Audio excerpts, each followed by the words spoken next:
Hello, everybody out there in the internet. Welcome to Aimless Babble, the episode of 409. I'm Chris Adams, the Second Master, joined by. RPG Maniac 05. And Trioptical. So, yeah, we've got some what we've been playing, some RRR, and some news. Welcome. Happy New Year. Happy New Year, everybody. We're back, and we're all drug-free. What is. Why are you specifically talking about drugs, RPG? Just in case anyone was wondering. So, yeah. It's just like the her penis physics. What? Off to a No great one start. asked, told them anyway. Wow. I was talking and thinking, and RPG said that, and like my brain just Started thinking of penises. I mean, it happens. it's gone. It's gone. It's all gone. But oh yeah, okay. So yeah, like RPG said, Happy New Year. If you're back, I guess it means you did not, have anything bad happen to you with the consent curtain that we talked about in the last episode, or didn't get stuck behind one or have any issues with one. Hopefully. So yeah, all that stuff. What you been playing? So I guess I'll start as usual. Handhelds one day they may return, hopefully, because I kind of need that balance in my life, but I have not found it yet. Wait, when do you usually play your handhelds? When I'm at work, why? Just curious. I like to know things.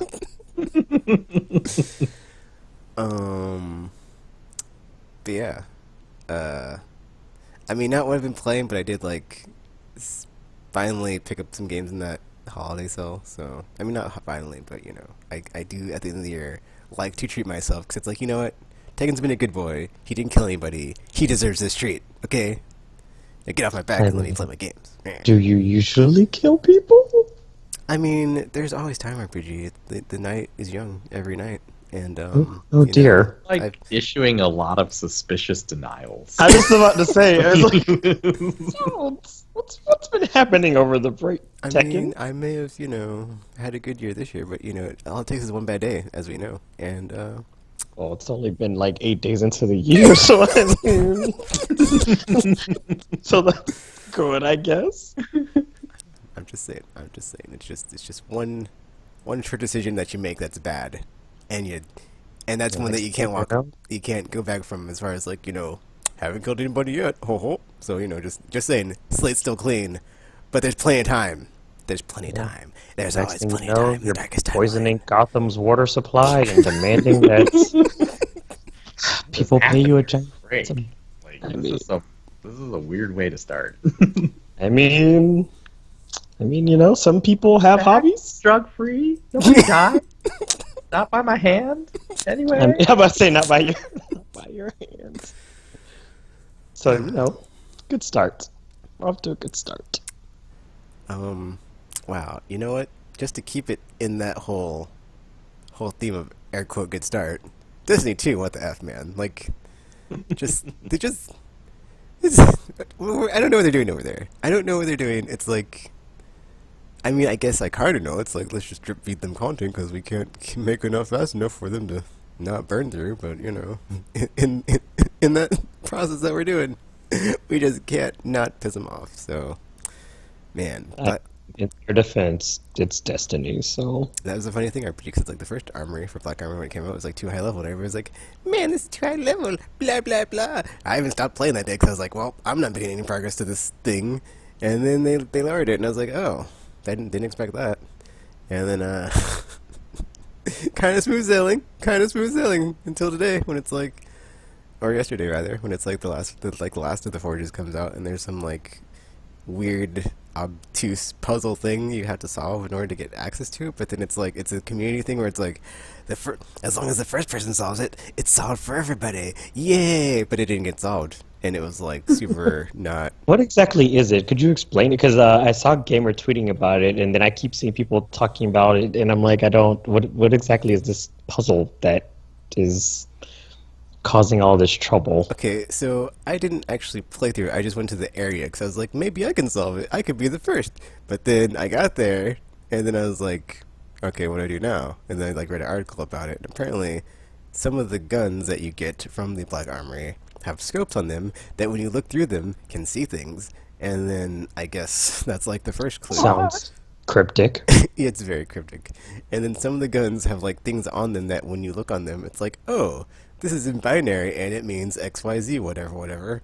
So you just like, start putting the things together. And I guess there's like a thing that you stand on, and then like you're looking through the gun, and like you shoot a certain symbol, and it opens a door or something, or it starts something. But apparently, there's like it triggers something where you fight waves of enemies, and then I guess you still have to like do all that puzzle solving crap in between them. And then there's like 7 waves, I want to say 7 or 8, because I think the 8th is like the boss wave, whatever. Because people could only get to the 6th one. And they're like, the 7th's the last one, right? No, because there's one more. Because there's always one more. You're playing Destiny. Are you having fun yet? And then You are not. You are in fact not having fun yet. And so like it triggers this whole thing. You fight the enemies, and then I guess after you kill all the enemies and like you finish all the combat section, there's like another puzzle thing, but you only have like one chance to put the code in that would like solve the thing before it like completely wipes your fire team. So you can only do all that crap, and then it's like, okay, put the code in, but like it's got all this like puzzle cryptic garbage going on of like, oh, what's the symbol? Oh, let me put it in, and it's like an order. It's like pretty much like putting in nuclear codes if you had like one chance, and like don't have up or you die, and it's like that, and it's like, oh, you wrong code, your party's dead, and then nobody got it. Like 24 hours of that, and then Bungie's like, okay guys, whatever, and they just push the button to like make it live. And then, but that's not the end of it, because I was playing it today, because I was like, yay, I can actually play and do things. And then I got to the Forge, and then, I mean, obviously to get to the Forge, because the Black Armory is like terrible with this, like you have to like grind and like do stupid stuff in order to get to the Forge anyway. So like, got to the Forge, was doing the Forge, and then noticed that when an enemy killed me, they were 650, which is the level cap. So it's like, not only did they gate this behind some like BS garbage puzzle thing, but like when they did unlock it, it's like, oh, by the way, you have to be at max level. So if you're not at max level, double middle finger F you. Are you having fun yet? 'Cause this is Destiny. This is the experience. Please enter our bonded room and don't forget the safety word, because you'll be having plenty of fun. Did they ever tell you the safety word? It's a mystery RPG. I just bring my thesaurus in the dictionary and just like, I do one page at a time. If I'm feeling that inclined of like saying it, but I never say the safety word because I can take it all. Yeah, Bungie, don't stop. But no, I didn't dear. RPG. I didn't need to because I made it through and I got through that Forge and I got nothing. But hey, it's the little things in life. What's the purpose of it if you like? So is it just because like Destiny has the same like grind basically as any MMO. It's like you go out to kill stuff to get other stuff so that you can go kill more stuff. And in other games, like people seem to be fine with it, but like Destiny, I don't know if it's like the way that they do it. It just feels like they're doing it in a really annoying and aggravating way. At least, every time we hear Tekken talk about it, like that's what it is, right? They are, dude, and it's like RPG. I'll tell you what they give you. Every time you get, okay, so there's like 2 chances every week. Well, not 2 chances. There are 2 guaranteed drops. Like there's a bounty that Ada has. Ada 1. She's the EXO caretaker of the Black Armory, whatever. So she has like a bounty that's like do 7 of the daily bounties for Black Armory, and you get a modulus, whatever the F key, I forgot it. It's not even a key, it's like a modulus something, whatever. Stupid name for something that you don't need to worry about. And then there's also like another one that week that's like do something, whatever. It's just some bounty thing that you do, and you get 2 of those. And then once you get those, she has these, well, she has 3. I thought she'd have 4 after the new Forge unlock, but she only has 3. She only carries 3. And then she's like, there's like a weapon type. It's like it's been like through the full rotation, I think. So you can get a hand cannon, auto rifle, sniper rifle, machine gun, pulse rifle. Those are the 5 that I know. There might be more. But basically, when you do that, you pick up that bounty, but then you have more hoops to jump through, because it's like you basically had to build the frame for the weapon. But to build the frame, you had to do all these quest steps, which are just so obnoxious. Because it's like, kill an enemy with 25 headshots. get this thing that only the Forge saboteurs drop, which are these enemies that randomly spawn. And well, they don't randomly spawn. They spawn in like certain areas, and it's just like a thing where it's like you have to go and find them and kill them. Blah blah blah. Open the chest. Blah blah blah. That's like the first step. Then the second step is like get precision headshot shots and like kill a certain type of enemy and like have them drop this thing that they drop, and then that's the second step. Third step is like charge it again.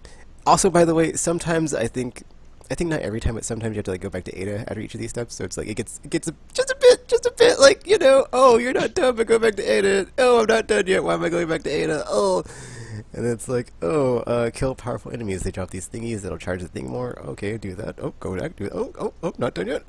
And then I think it's either 4 or 5 steps, because there's probably like another step I'm forgetting just because there's so effing many steps. It's so obnoxious. It's like Black Armory. I have not like just like been at my breaking point with this game in like a long time, because Forsaken was like pretty good, honestly, and it seemed like they were fixing things. And then this comes out, and it's like, why are they doing this to us? Torture, safety word, cause it's like they added all that grind back in of like getting planetary materials when you want to infuse weapons. It's like, why did they do that? Why does anybody ask me for that? And then just like, and then it's like, and then you can just see it. It's all over this DLC or this expansion. As far as like every time you want to do something and make progress, it's like, oh, would you like this gun?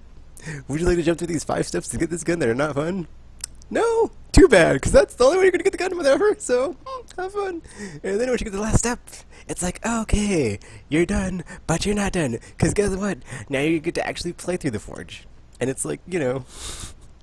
In order to unlock the Forges, you kind of have to do the same thing, where you go through like 3 or 4 steps of torture to get to the Forge, and they're like, oh, yes, I never have to do this ever again, I never want to do this ever again, but every time you get a gun frame, it's like, guess what the last step is? Go to the Forge! Go to the Forge? Which honestly isn't that bad, but it's just like, you know, PTSD and Stockholm syndrome in this game is like so tied to like my experience with it. I'm like, I don't want to do this, but I'm doing it. And this is fun, but I'm doing it. It's like, I guess I'll do it. And then it's like you get the gun. It's like, what did I get? Oh, it's a piece of crap because it got a crappy roll, and it's like not that great. It's like, and then like unless it was something I needed because I was getting to 650 before I was 650, it's like, oh, not so bad. But then. It's like I didn't need the gun, so it's like, why am I even doing this? Why am I doing this to myself? I didn't need it. It's not that great, and then I just wasted 3 hours doing these 5 steps to go. Yeah, Destiny 2. How are you having fun? How are you having fun here? This doesn't sound fun at all. And then the only saving grace, which is there's more. That saving grace really. It's like the other thing that you get is an armor piece every week. So it's like, there's a cool set of armor. It looks cool. That's like it. That is it. It looks cool. That's it. It's not like, oh man, awesome armor, awesome perks, best armor in the game, sweet armor, god roll armor, bro. No. F that crap. It's just armor that looks cool. And it's like, oh, well, neat. 1 piece a week. Hope I don't get a duplicate next week, but it's Destiny. So you already know it's gonna happen. It's like, oh, why am I just, yeah, I'm basically done after the next expansion. I'm done after Season of the Drifter, because this was just like it to me of like I'm so over it. Well, what about Destiny 3, Tekken? Destiny 3 can go for itself, and there's way more other games out there that are worth playing that I'd rather be playing, because that's the conclusion RPG of all these years of science that I've done with this game. I'll just call it science because it's really torture, but hey, let's just classy it up a bit here in the podcast. And it's like, would you rather, Tekken? Would you rather? Oh, good saw. But good day. Would you like to sit here for $1,000 on in and grind for loot and be like, oh, that was fun. I quite enjoyed that. Oh, why do you have an accent now? Because what did I miss? That was my science professor voice of like, I go and shoot things. I get better things, shoot things more. Oh, keep getting better things to shoot things and get more things. I quite enjoy it though. It's like, I have never met a scientist that sounds like this. That's fine. Not too bad, but kind of fun. I do. Oh, what's this raid thing?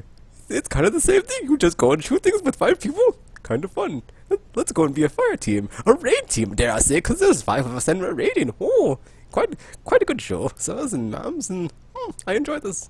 This is a very camaraderie experience I can't get anywhere else. Too bad it's stuck behind all this other terribleness, but Quite enjoyed. Quite enjoyed. Ho ho, pip pip cheerio. Let's go.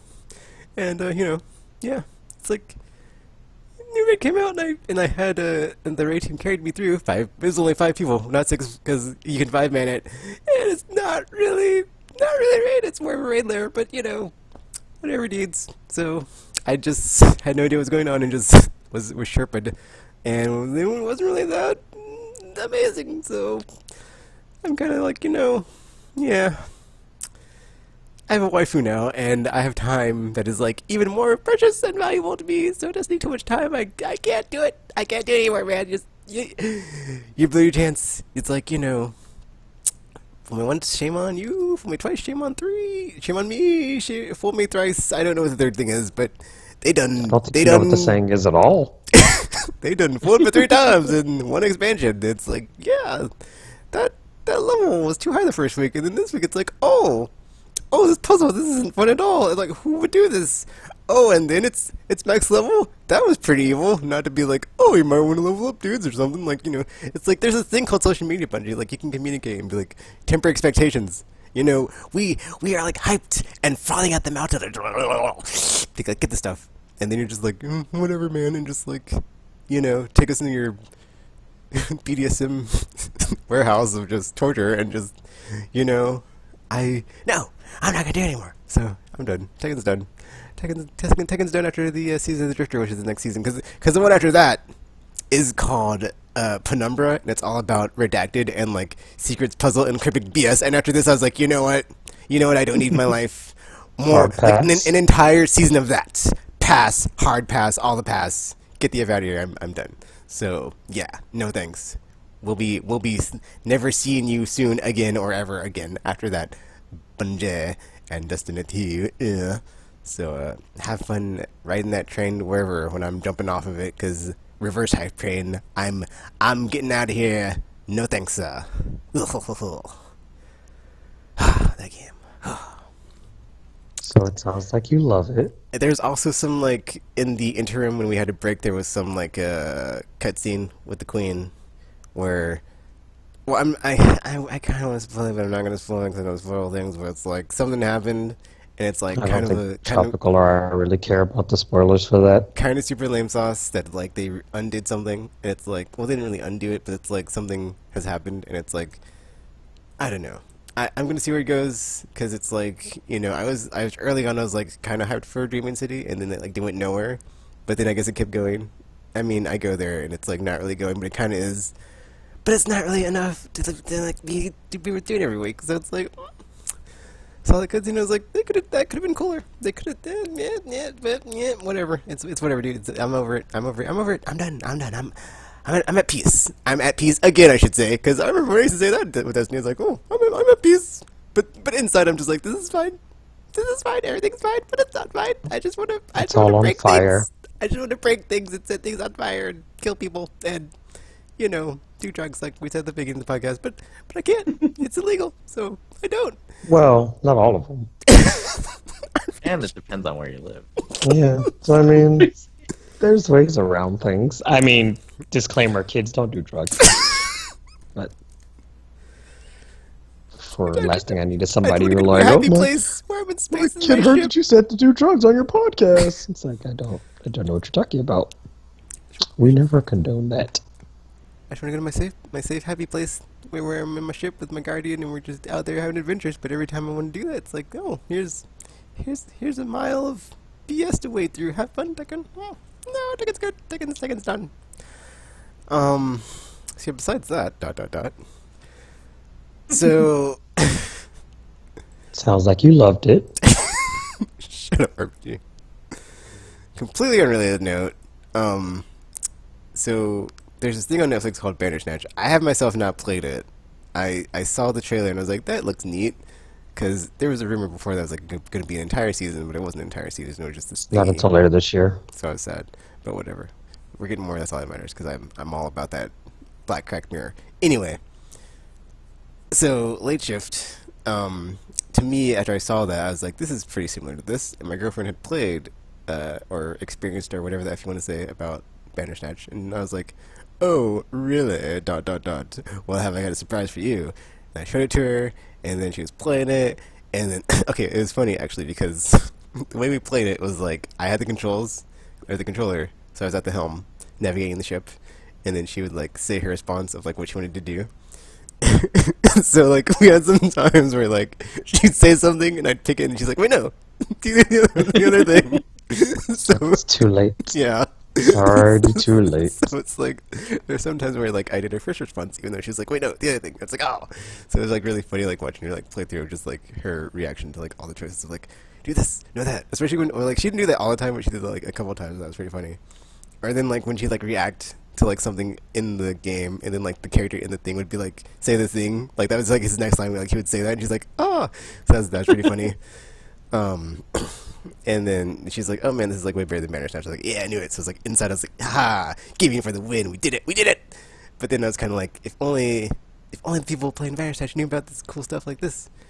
I mean, there's also the bunker, but I would say bunker is like more gamey than late shift. Late shift is just like super smooth, where it's just like you do the choices and it's like seamlessly. I think I gave it a golden crosshair for like its mechanic of that. It's just like so good, as far as like you do the thing and it just does the thing. And then it was funny. So, okay, I'm the only one who's played Bandersnatch here. I would say like they're different. Oh, That's all I can that's say. very vague. Because of like there is a thing in late shift that's really cool how seamless it is. Bandersnatch does not do that thing, but Interesting. like Still vague. that's as far as I can really say. Like it doesn't do that thing that late shift does. Oh, that thing. I really like Bandersnatch. I thought it was quite good. Did you play through to multiple endings at least? Yes. Why did So, you hesitate? that- Did you not know if you did, or what was that? I don't know if I should. So yes, that's all. I mean, you don't have to tell me then. That doesn't even know if you played through multiple endings. Oh my gosh! Stop being so weird, man. Well, and so yeah, I can't explain why I'm being weird about that without. Oh my goodness! Now he can't explain why he's being weird about it. Wonderful. I thought it was quite good. Anyway, But yeah, there's also 2 more games by the same developer. I think it's I can't remember. I think it's 505 is the producer. I could be wrong. Or not producer, publisher, but no, it's not 505. It's Black Isle. No, or not Black Isle. It's like something Isle Wells something. Wells Interactive, I think, is the developer. They have like 2 more games that run the holiday sale, which is still going on, so you can check them out.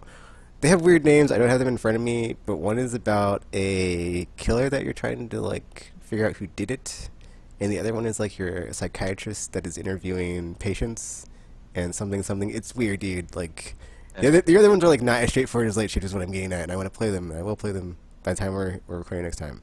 But you know, I saw that and I was like, you know, late shift is kind of like in that same vein more than like a Telltale game or a Quantic Dream game, just because it's not as involved as far as the mechanics of like you playing a character on screen and being in a air quote game.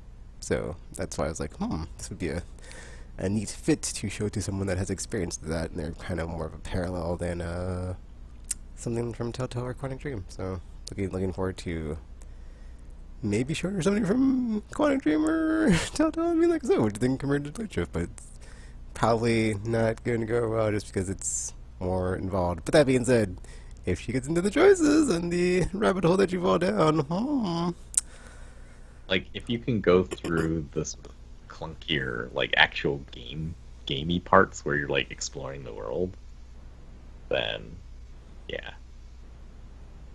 Yeah, I just had like a moment when Late shift is really smooth. It's like easy to get into. You're just making very few choices. Yeah, I wanted to see if there was a place on the store that had like a section for F&B games, because I was like, maybe it's just F&B games in general. But I was like, no, because I have to have choices and stuff. But then I saw they like had like a whole collection of them of 3. I was like, oh, and then like separately, they're cheaper than they are in the bundle, so you get them separately. Pro tip. So if you want to save a couple more bucks, just do that. Because what happened was after I showed it to her, she bought it on her own PS4. 'Cause she also has a PS4, and then we were playing it at her house, and then she was telling her brother about it, and she's like, "You gotta play this."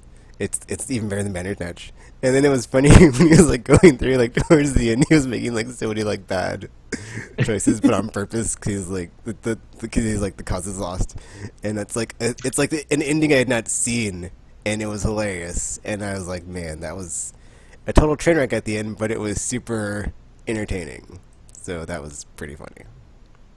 Was it actually funny, or was it just like because it was a train wreck, it was funny? I've only played through one. It was really bad. It was because it was a train wreck. There was parts leading up to it which were actually funny, but then like when he was just like, you know what, F it, and just like started doing all the bad and wrong things, I was like, oh, I'd do that more. And then I was like, oh, because I didn't know like how far I would go. I was like, wow, that was funny. I was like laughing. I was like, that was pretty bad. That was pretty bad. I would not have seen this ending unless I was here right now watching this person play. Because I didn't even know that could happen, but apparently again. So man. Need more games like this, because I think that was 2 years ago. Yeah, because I said they gave it a Golden Crosshair last year, which means it was out in 2017. But yeah, very much enjoyed that. I'm gonna try to see if I can sift through the store to see if I can find any other stuff like it, just because it was a neat experience to play with a significant other.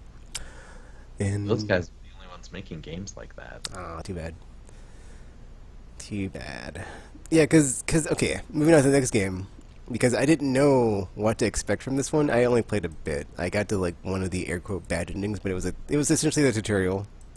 So this was a 428 Shibuya Scramble, and then I saw that it had the elements of FMV-ness in like its whole like box art and presentation and stuff, but it didn't have a trailer on the store, so I couldn't really get like a how's this gameplay.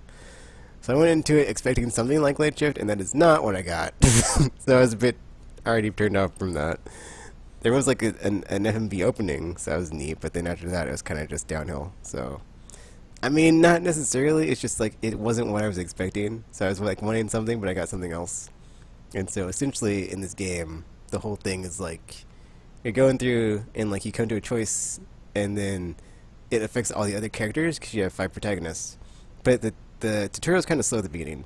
And, okay, A, that, and then B, there's a lot of text to read, like, a lot, and I was, like, not expecting a reading game. I didn't know it was a visual novel, like I said, so going in, I was like, oh, it's just like Late Shift. It's not just like Late Shift. There's a lot of reading. I kind of dozed off at one point, too, so that happened. So yeah, I mean, it was just, man. I mean, I will probably get into it just because of the choices and, like, how they affect everything and, like, have multiple outcomes. But then Tropical kind of covered this, like, in that, I forgot what game it was, but it was like the one with like the student that writes letters to like someone, and they're like, it responds how many Letter? years? What was it called, Tropical? Root letter? Yes. Cause like apparently you're doing things, and then like the game will tell you had a bad ending, but then you can go back and then redo a section to redo that or get a different outcome. So kind of I can see like how that could be the case of like you getting an ending would be like, oh, I got an ending, but it wasn't the right ending or the ending I want, and I'm going to go back and like do it however many times I need to. But in this one, because you said you can like skip through like really fast in that one too, right? Tropical?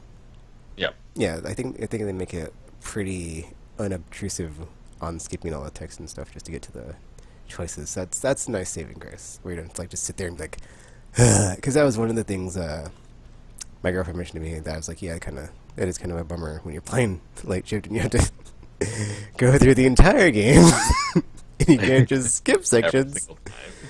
Yeah, it's like, we're gonna watch this like 90-ish minute movie to you know, try to get a different ending and try to get a different outcome, see what happens. Just, you know, mess around. And it doesn't work, so it's like, oh.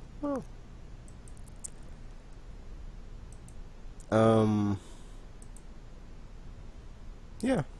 What else did I play? Besides that, let's see, I played, oh yeah, so besides that, I finally played Beat Saber.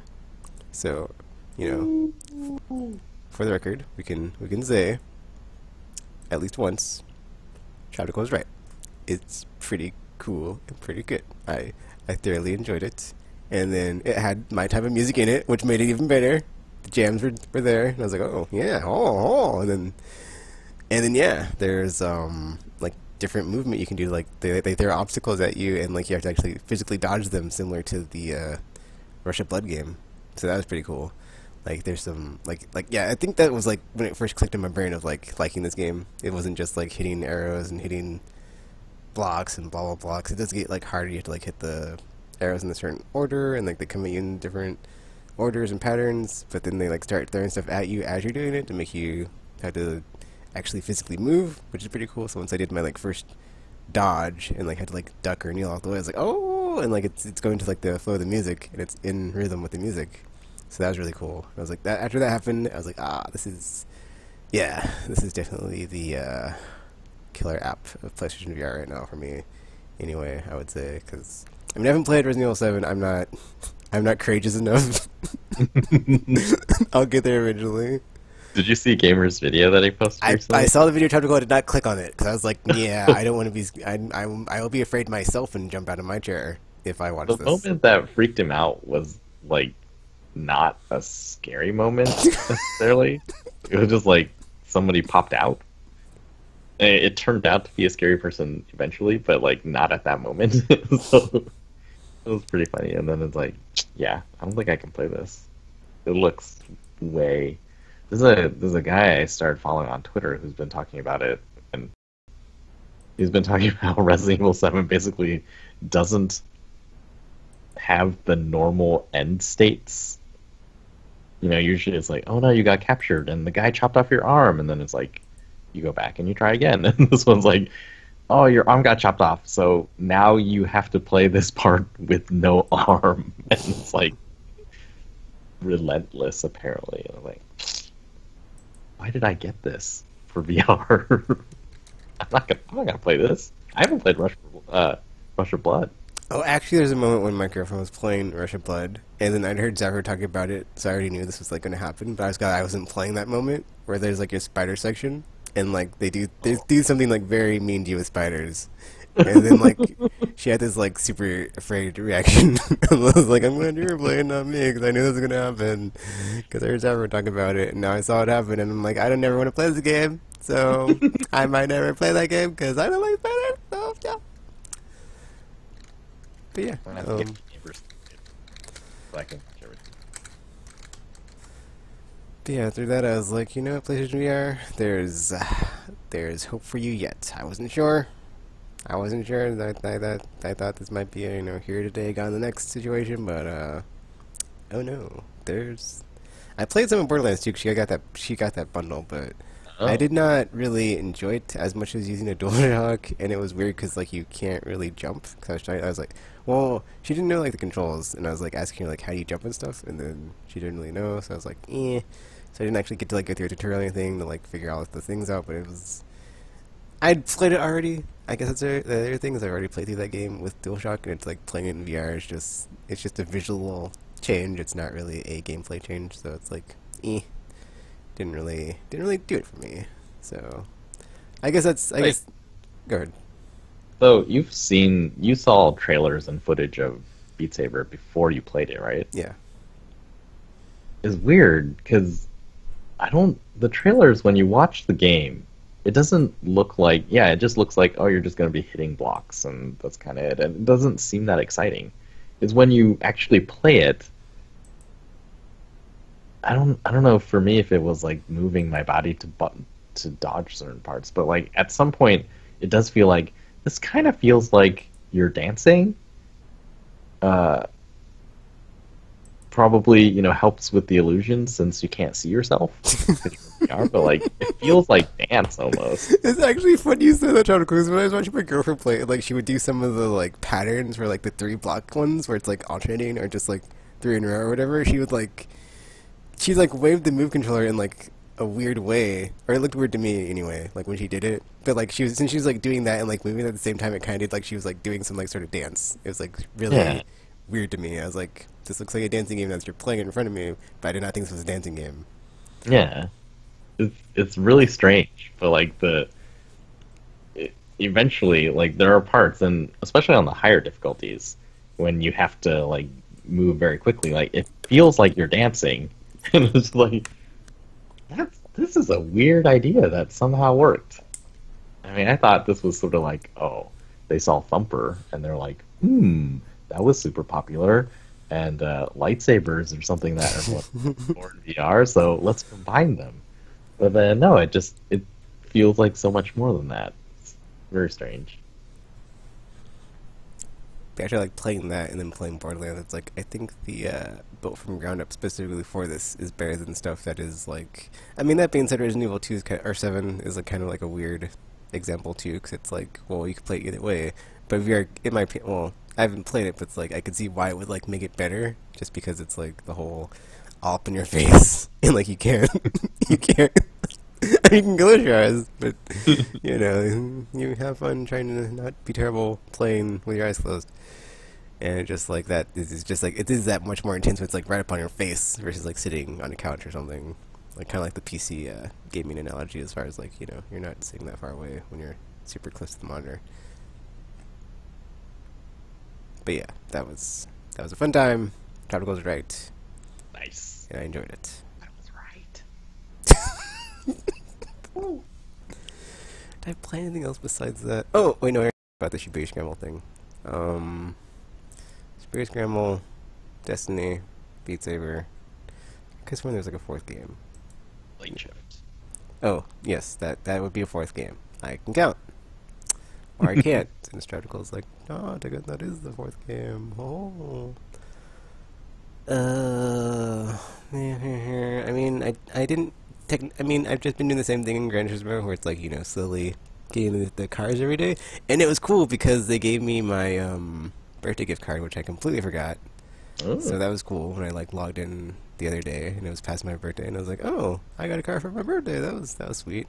I mean, it wasn't a literal car, but it's like, you know, better than nothing. Because I logged into Destiny, I was like, sad face.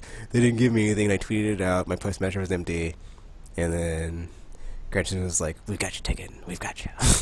So I thought that was cool. Yeah, that is all I've been playing. Oh, that's weird. That's weird. RP's Well, back. Yeah. I'll be brief on Destiny because I did play that too. I finally got to the Dreaming City.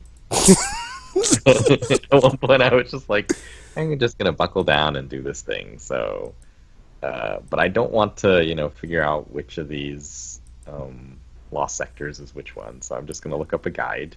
I was like, oh, they're marked on the map. Okay, so it's this one, this one, this one. And I went to each of them, and then I think I basically did like one step a day. I didn't feel like just like powering through all of them, so I did that, and then the next part was like fight Taken or something, and I was like, oh, I'll just play Gambit because it was always Taken in there, and then played that, and it went by pretty quickly on the next day, and then I forget the rest of the steps. There was a bunch of steps, and so I did one a day, and then finally at the end, it's like, oh yay, now I'm here. It's like, oh, there's an actual mission, and you play through a thing, and then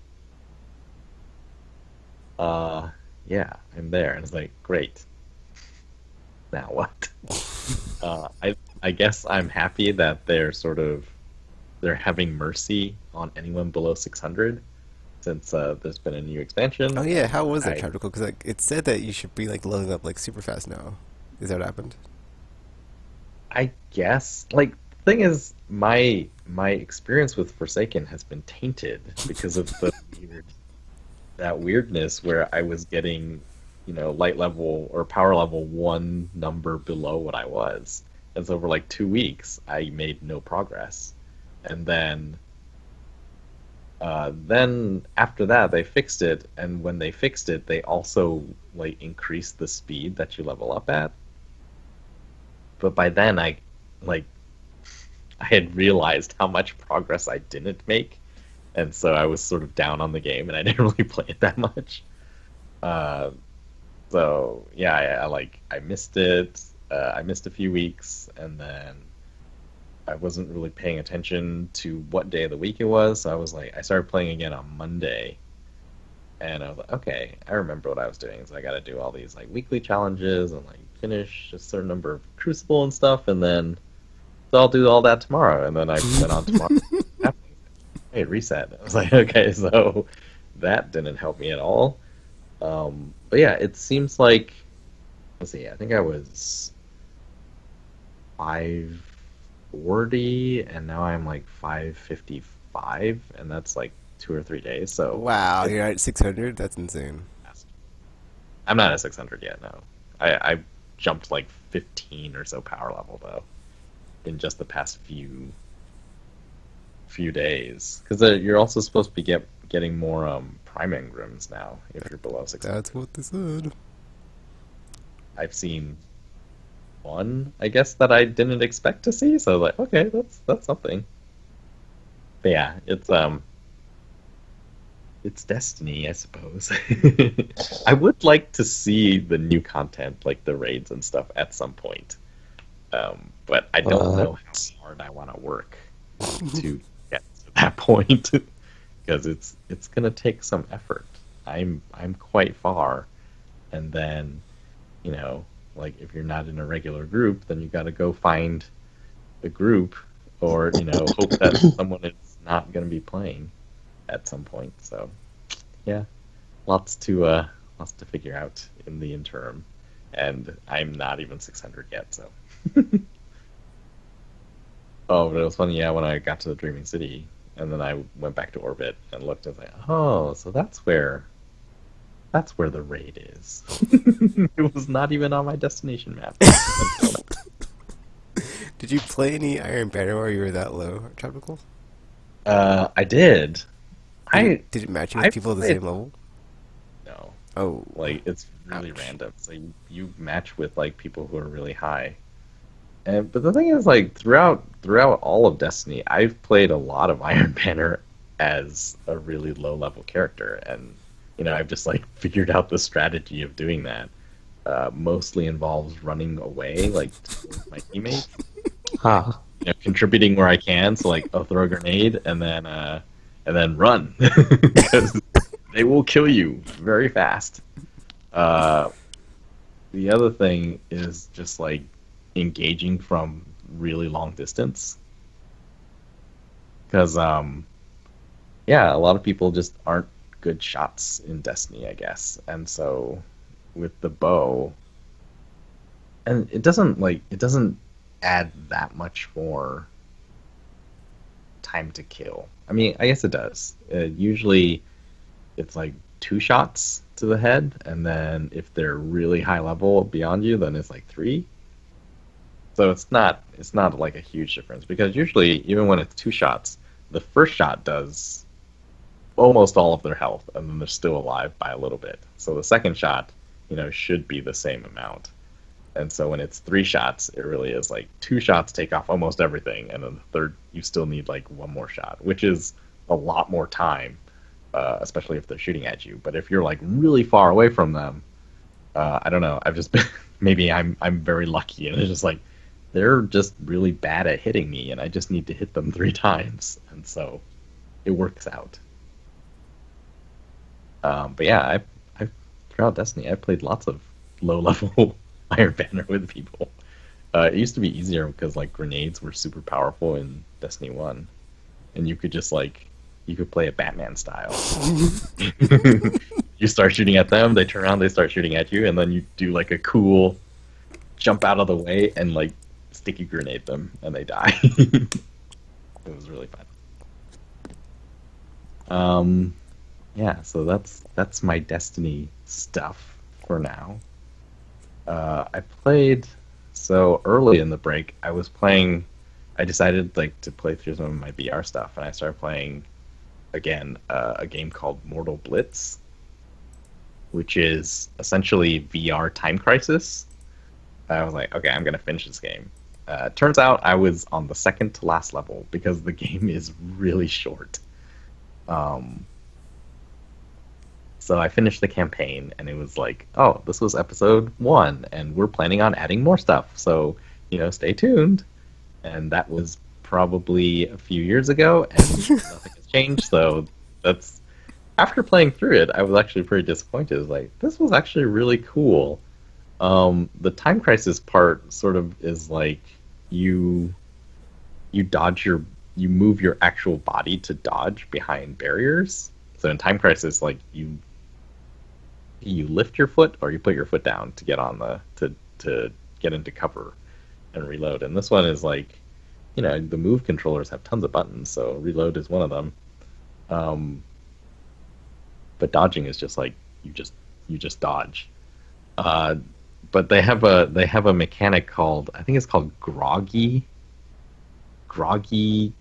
some, I don't remember what it's called, but like eventually, or you shoot the bad guys and eventually they get groggy, I guess. Like they go into sort of a stunned state, and then you can use your like telekinetic ability to sort of lift them into the air, and then everything goes into slow motion, and you just have, I think it's mostly to rack up points, but it also restores your health when you do this. So you like blast them into the air, everything's in slow motion, and then you shoot the guy, and the more you shoot him, like the more health pickups drop out of them, and you get more points too. And then so it's sort of like this is how like you balance out having to fight all these guys, and doing this maneuver gets you more health, and then it's like it's pretty clever, all the game systems, the way they work together. And I was like, yeah, this is really fun. Like this was basically like Time Crisis with monsters in VR. It was so cool. And so I finished the campaign, and I was like, well, there's no more. So I guess I'll keep trying it on harder and harder difficulties.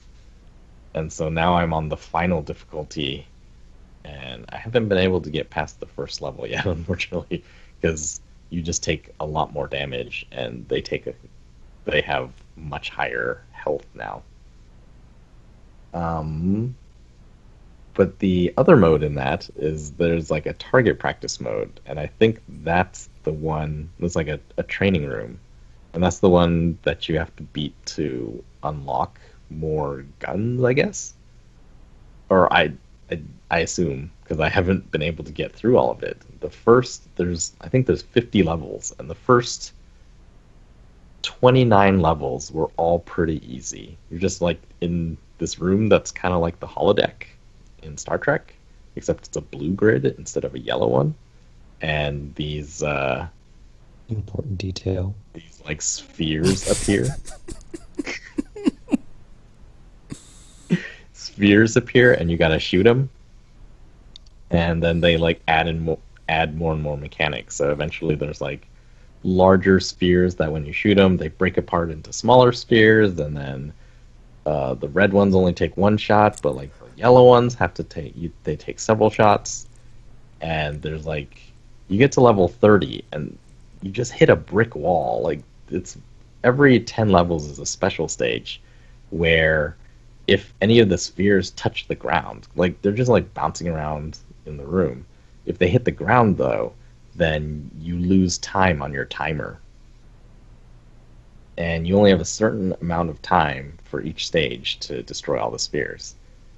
And man, level 30, I must have played it 50, 60 times in a row. I just could not get it. It took so many tries. Eventually did get it, but it was just luck. Like I could not figure out a strategy that would work.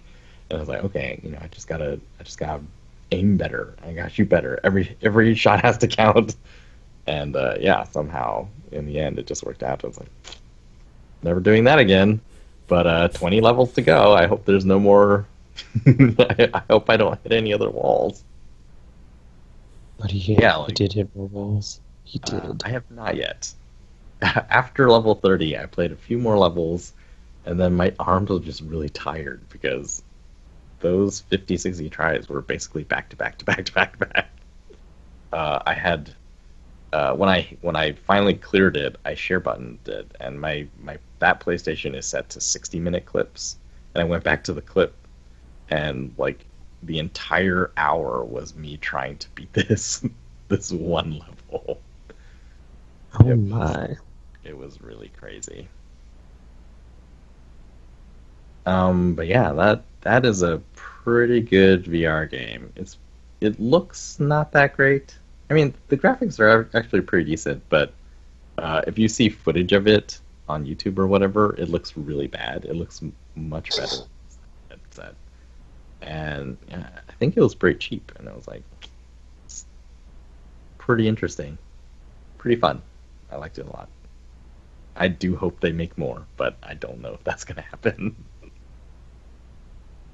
I guess what I played most of during the break was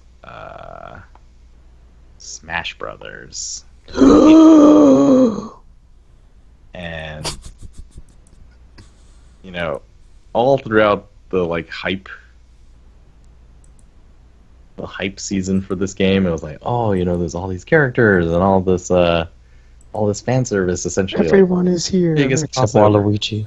Yeah, it's so cool. I was like, yes, I want to see those characters. I want to play as Inkling, and I want to play as Simon Belmont. This is going to be so awesome. And you start the game, it's like, well,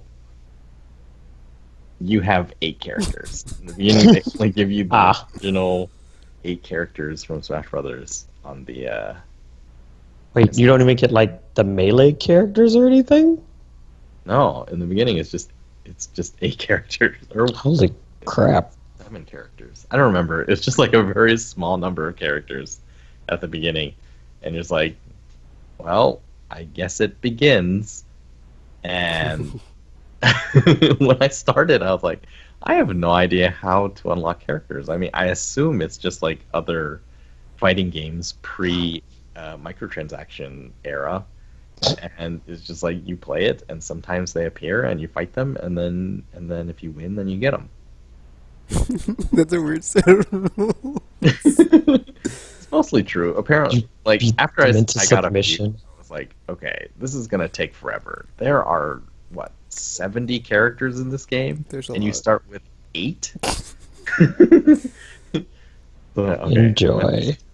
And I found out if you play World of Light, which is sort of the adventure mode, which is pretty cool. You can unlock characters that way.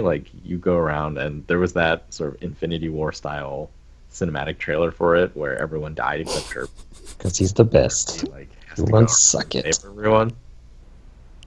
So every time you save someone, they join your roster. Oh. And I think it was similar in Brawl with their story mode. You can basically unlock everybody from the story mode. I doubt it's like that in this one because there's 6 million characters, but. Well, at first I was like, okay, I'll do it this way, but it turns out it's not that easy. Some of the levels were really hard, and they have sort of this spirit support system where spirits level up and all this stuff. So if you're lazy like me and you're not managing any of that, then it's just the battles can be very, very difficult, and I'm not that skilled a Smash Brothers player, so I get stuck often. And I was like, okay, so how else can I do this? And apparently in Versus, every 10 minutes in game, the timer resets and a new character appears for you to fight. I was like, well, that would be great if I had other people to play with nearby. Because you've seen Smash parties, they just go on for hours and hours, and people just keep playing over and over and over again, and that seems to be a good way to unlock characters, except I don't have that situation anymore. That's more like a college dorm situation. So in the end, I discovered there is a classic mode, which is basically the classic arcade mode where you pick a character, you go through a series of fights, you fight a boss, and then at the end, a new challenger appears, and you fight him, and then you unlock him that way. And so I eventually played through... I think I've played through classic mode with almost every single character to unlock every other character. Eventually, I did do it. It was weeks. I was like, I want to play other things, but I really want all these other characters too. And it was really funny because once I had all the characters, I was kind of like, well, I'm done. I have finished this game. Smash Brothers is over now. I haven't finished World of Light, but it was kind of cool. I was very motivated to play Smash Brothers when I didn't have all the characters. But then once I got all of them, I was like, well, there's still World of Light. I haven't played through all that yet. But I have not had the desire to return to it. So, yeah. I don't know what that says. Have you tried the online mode? Or? I have not. I do have Nintendo Online, but I've mostly played only the NES Classic games on there. Oh. Not, or my daughter plays Splatoon 2 online, but I have not played. I mean, I guess you would have more incentive to go back to it if you had like people to play with, I guess. Because I mean, part of the draw of Smash Brothers is playing with people for multiplayer kind of thing. But I mean, you did say you still have other modes to play through, so there's that as well. But yeah, it's kind of weird to not kind of just have unlock everybody and then be like, well, I think I'm good. I guess that was my goal, and then I didn't really have the goal of completing the game because I was thinking of it as a fighting game. But then, so I guess occasionally I can be motivated to play a game when even in spite of having tons of other games that I want to play. But, yeah, I guess it just joins my backlog now while I go play other stuff. Oh no. Someday, Smash Brothers. Someday. And well, I guess a lot of my neighbors got Switches recently during the break as well, and a bunch of them got. Did you force them to? I did not. This was not on me. I only sell PlayStations to people. I don't know if I believe you. I don't know if I believe you. People want Switches. They're very desirable right now. Tropical's always like, so I basically coerced these people into buying a bunch of stuff the other day. Only PlayStations. Yeah, so speaking of that, I played through all of the Spider-Man DLC. It was super cool. It was really neat because it felt like after playing through it, all the story mode stuff, it felt like someone at Insomniac had sort of, when they, remember Arkham Knight had the Season of Infamy, was that what it's called? Remember, when we heard the name of it, we thought, oh, this could be really cool because, Batman is in Gotham, and they've made Gotham, and it would be really neat that they could just continue to build on this game like it was a season of the series. They would just add another short story. It's sort of like the Mr. Freeze thing from Arkham Origins. That was really cool. Well, what we got was not that, but it does feel like someone at Insomniac, or the people in charge of making these decisions, they also thought Season of Infamy was going to be that, and then it wasn't. And so when it came time for them to make Spider-Man DLC, they're like, we're going to do that. We're going to make a Season of Spider-Man as our Season Pass DLC. And because that's what it feels like. It feels like you played through really, a pretty, story-wise, pretty significant addition to the base Spider-Man PS4 game. Major... It feels like with other DLC, even story DLC, it doesn't really... It's sort of... for example, Left Behind for The Last of Us, it doesn't add anything to the story as far as progressing it. It just sort of fills in backstory for characters, and a lot of times story DLC seems to fill in backstory rather than move the story forward. But the Spider-Man City That Never Sleeps actually moves the story on past the end of the main campaign, and significant stuff happens to some of those characters, and it's this is cool. This is the stuff you would think would be in a sequel, but no, it's available for the base game. So I thought that was really nice. Have you played it? Second? I only played the Did you first get- one with Black Hat, Okay. but I do have the other two. I just haven't Yeah. gotten around playing them. It's cool. Stuff happens.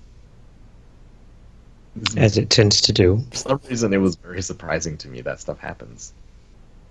I really like they just added sort of more of everything as well. It's not It's just actually more it's actually story. kind of weird though, because I saw Spider-Verse and now I'm kind of wishing that they would have added that to the game too. That would have been awesome. Like all those playable characters, that would have been pretty cool. My gosh, Spider-Verse was so good. I saw it twice. I haven't Oh done my. that in a while.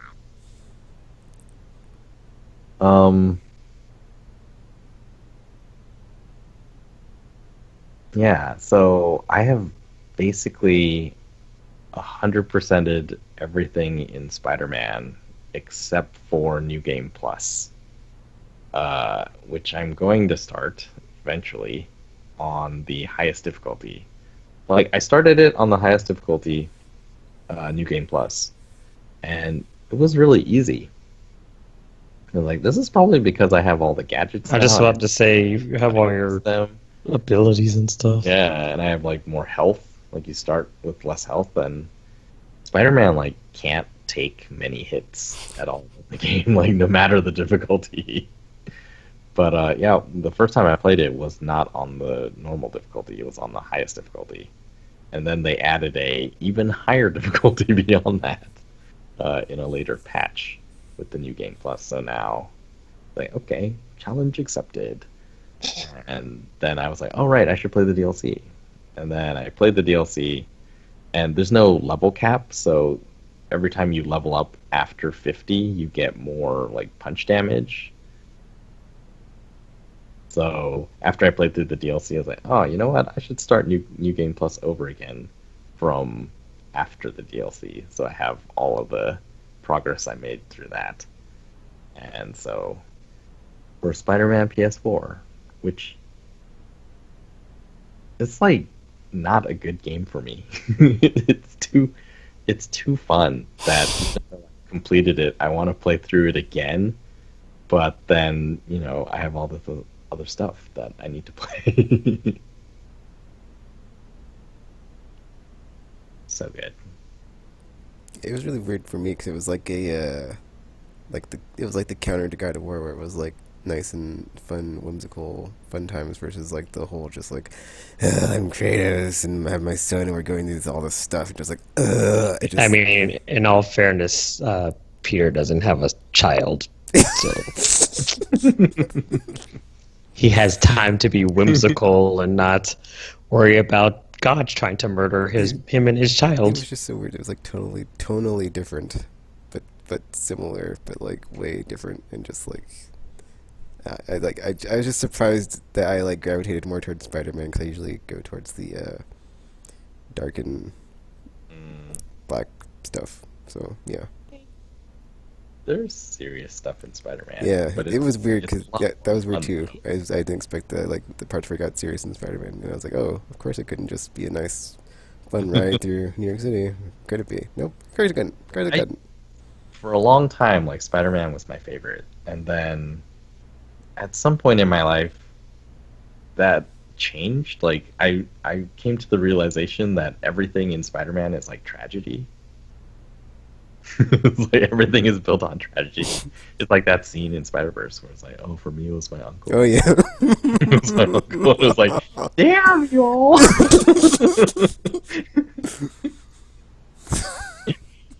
So yeah, it's I just like don't know what's always happening. bad, and like that was like the twist ending of the first Raimi movie, right? It was like, oh, he could have ended up with Mary Jane, and he's like, no, I can't, and it was his choice, and I was like,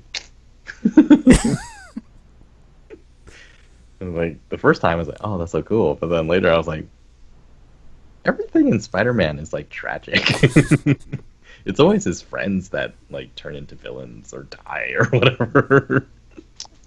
I mean, that's how you get the most heartbreak out of it, though. Yeah. Because it's like, LOLs, your life is a mess. But bright side, you have superpowers that you can use to beat the crap out of your friends. So enjoy your tragic life.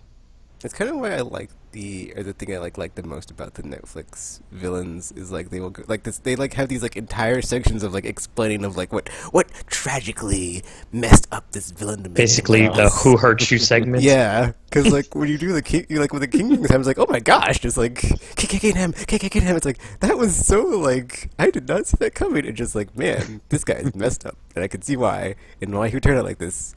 But like he wasn't a hero like the hero. He's the villain because that's just how it made him, and that's how it affected him, and now he's like this forever. Just like, oh man, it gets you right there. Just like, oh, got me right there in my heart. Just like, oh, I feel for you, Fisk. I feel for you. I root for him, but at the same time, it's like, man, he's such a good villain. Just, oh, what a guy. I don't think you're supposed to root for him. I mean, but like the way he talks is so great. He's just like, he's just like the charisma about him. Just like, man, so good, so good.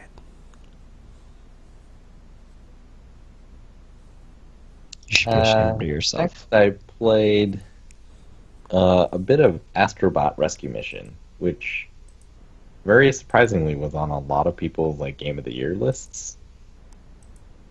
The description that like most piqued my interest was someone said that it's basically a Nintendo game, but for PlayStation. What? Like the most Nintendo game not made by Nintendo. And I thought, well, that's interesting. I'm not really sure what that means. That's interesting. And so I had it. I was like, okay, I'm gonna try it. And it's a VR platformer, and that's not exactly a new thing, but actually playing it is like it's really cool. Like, did you play Playroom VR? Nope. It's the same character, and there was actually a mode where they had a really short platforming adventure with the character.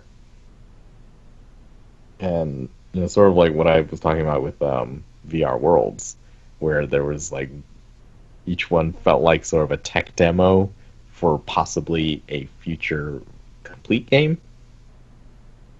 That's what Astrobot is, but they expanded it out in every direction. I thought it was going to be sort of a short 3D platformer in VR, and it turns out it's like Mario 64. It's like this giant 3D platformer where you have to go through, and it's all the really typical stuff of this genre, except that you're in VR, and so because you're in VR, they can do really cool things and different effects. Like the mission that has been my favorite so far was you go underwater. I love water. And yeah, it's hard to describe. VR stuff still hard to describe. It's just like I don't know what it is. It's totally immersive, and you have to do things like train your head and look around different places because you're looking for the other astrobots to rescue. And I don't know, it all just works really well. And I haven't gotten that far, so I'm not really sure if I can see why people are saying, "Oh, this is Game of the Year." But everything is just so charming, and it looks really good, and there's all these sort of clever little mechanics that they came up with. Like you have a physical presence in the world. You are some sort of like hovering robot thing with a VR headset in the world. Oh man, chapter cool. You just made me think of an idea for a game. I gotta write this down. Okay. Secrets. And like your controller, like you can see it in the world, and it gets different abilities depending on the level. You can launch like grappling hooks and like ninja stars apparently at some point, and What? you Ninja know, stars? you can use it as a Oh. water gun, and there's just like all these things that you do, and it works really well. It's fairly comfortable to play, I think, and then as VR games go, and yeah, there's just like all these different things, and this is the scatterbrain. Like, I was afraid this would happen. Oh no. I don't know how to describe it, but it's just like it's really fun. He's scatterbraining.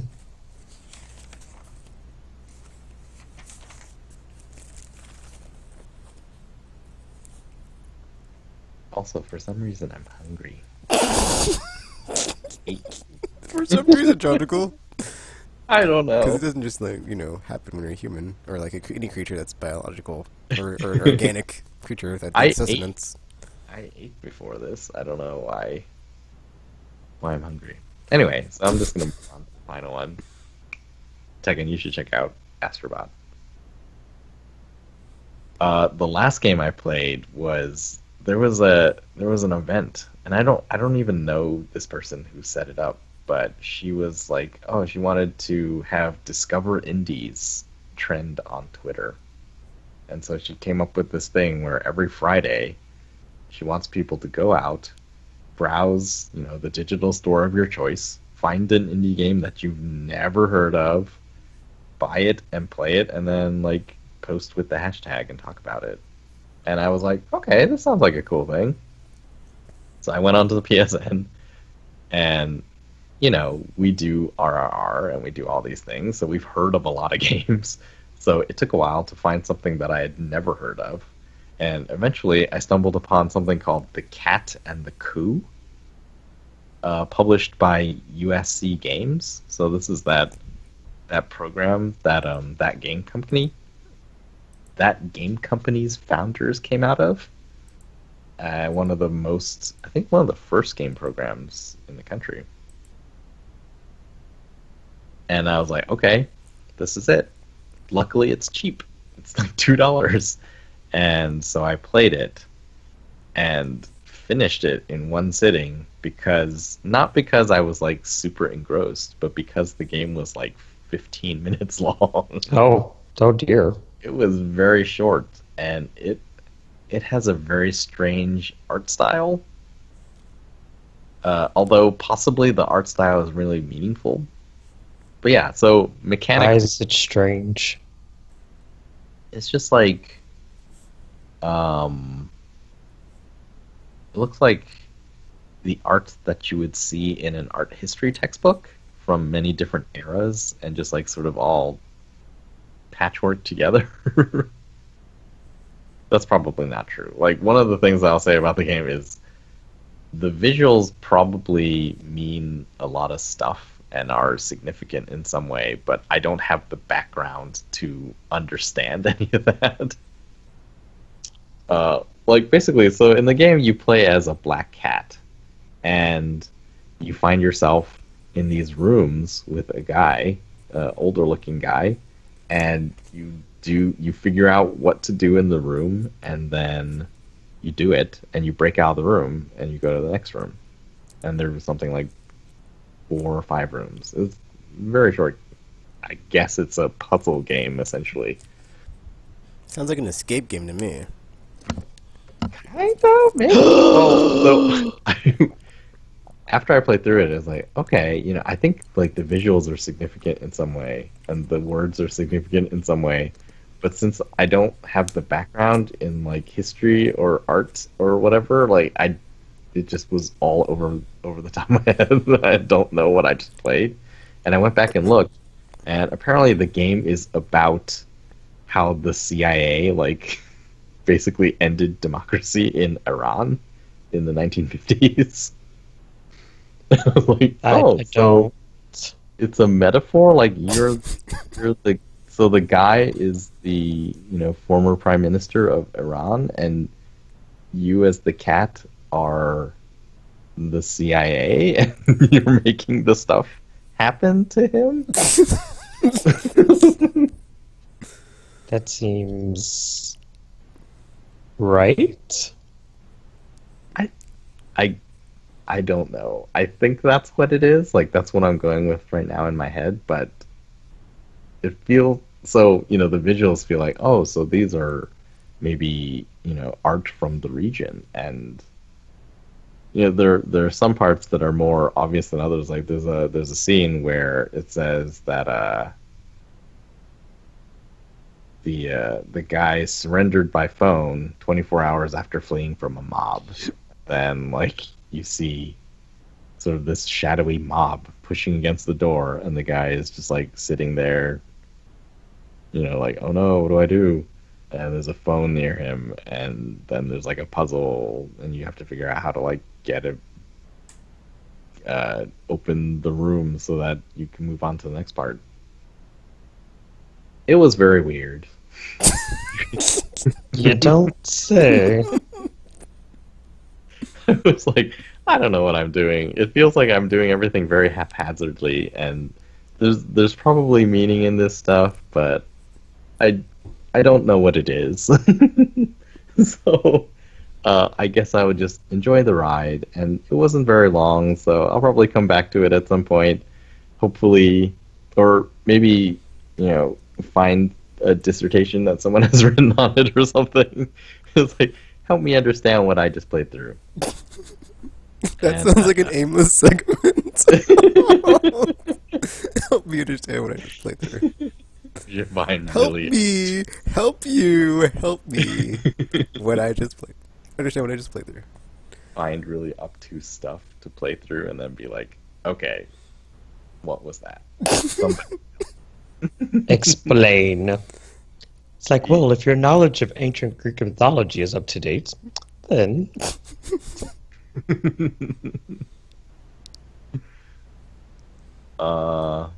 Yeah.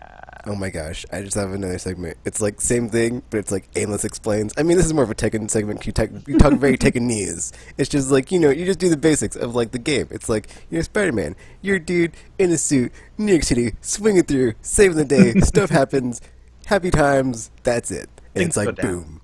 Things go down, but not too down, because you save it, because you're Spider-Man. Boom. That's the game. Boom. It's awesome. boom, Just like that. boom, Just like that. just like that. Whereas like Disney, I would just do like the whole bit I did earlier about like, you shoot the thing, get the thing, shoot the thing, get more thing, shoot the thing, get more thing. In space, you're a guardian, you got a ship, you're on planets, aliens, you shoot them too, they give you guns too, to shoot them more and get things. Boom, there you go. Destiny. Boom.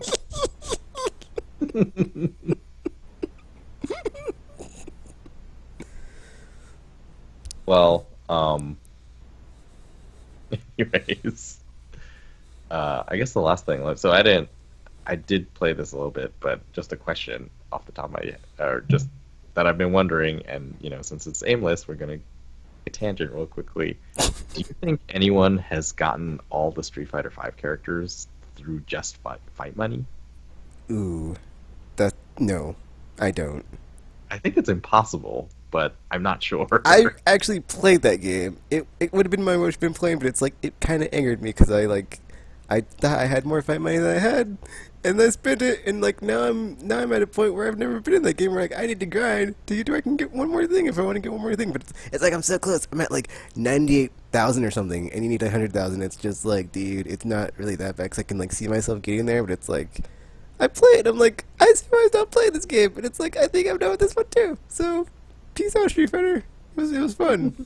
I got Kage, and it was fun doing Raging Demon on people again, but that game still needs work as far as the whole I think, like, they needed freemium economies. situation. I think the economy is broken It's because terrible. 50 fight money per win. Yeah, you should be able to feel like you should be able to estimate in your head the trade-off of time and money. Yeah. So it's like, okay, $8, is that worth grinding for 10 hours or something like that? But this, like, Street Fighter is like, I have no idea how long I need to grind, but it costs $20 to not do any of it. It's like, I don't know if that's worth it, because you can't make the comparison.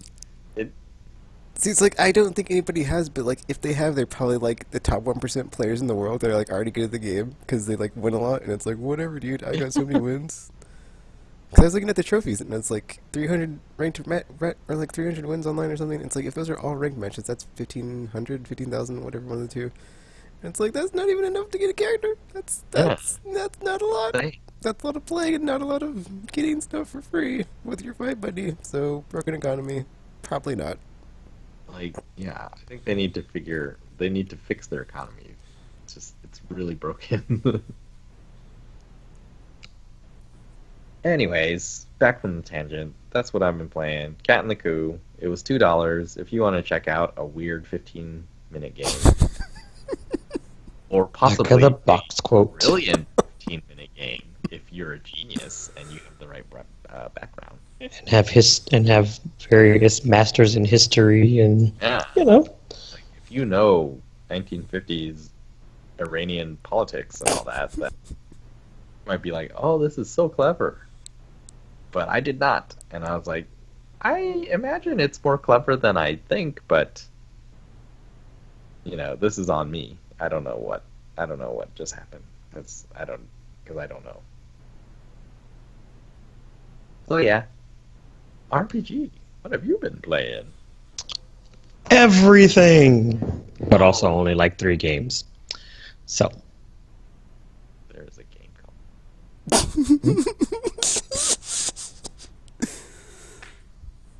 But so I played Monster Hunter World because they were having their various events going on, and then so and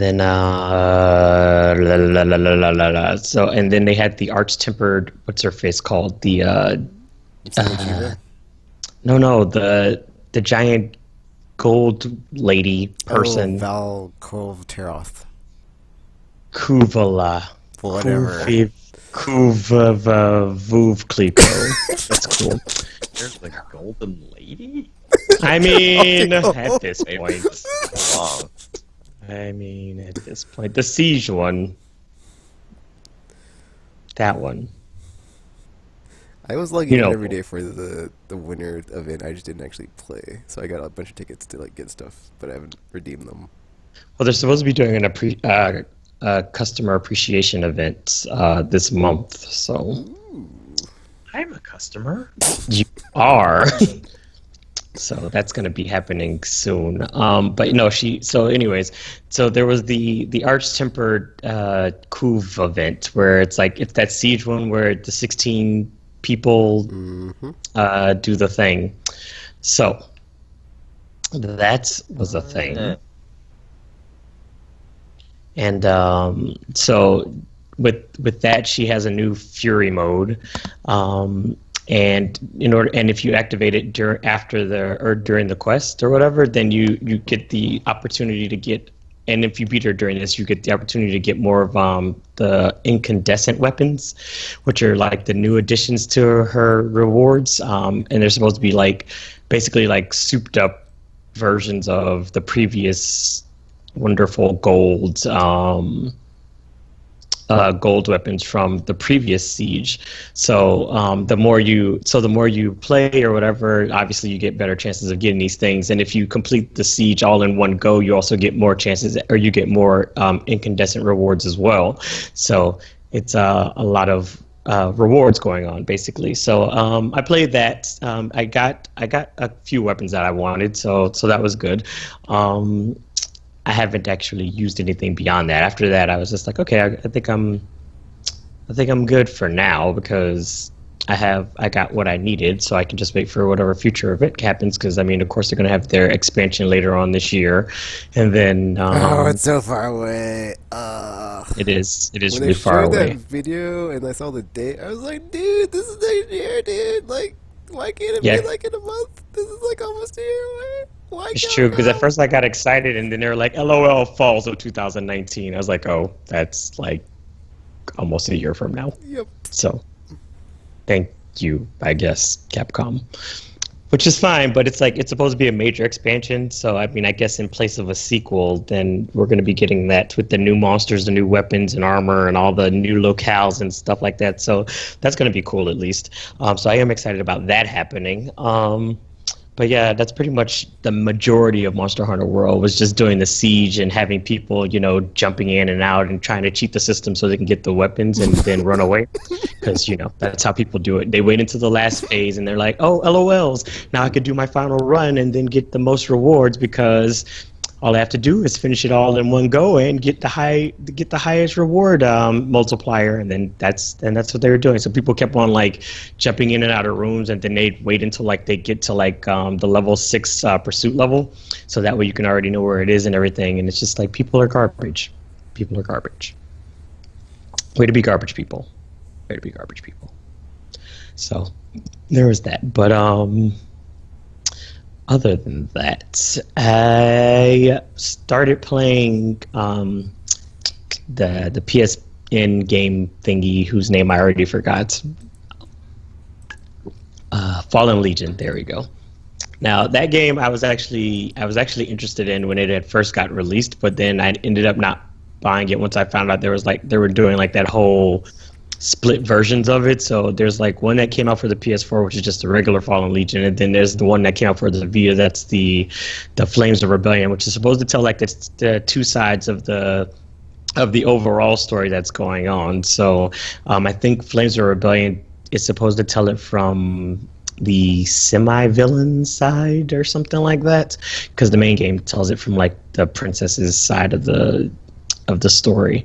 I think the Switch actually has both versions as one game, so if and when I do get my Switch, I'll probably just get that and make it easier on myself instead of trying to do this the hard way. But yes, we got the Vita one, the Flames of Rebellion, the second story, not the main game. So I do eventually want to get the main game, but like I said, since the Switch already has the version that has the whole thing, I don't want to like waste my money, and then, you know, I could just be like, well, I could just get the complete version because that's how it should have been released in the first place. But it's cool because this is the era we live in now. But so basically the game plays kind of similarly to It's like semi-similar to Valkyrie Profile in the sense that the characters are actually, no, there has to be a game that's more closely aligned. Maybe the Arctanelico games, because I think they're set up similarly.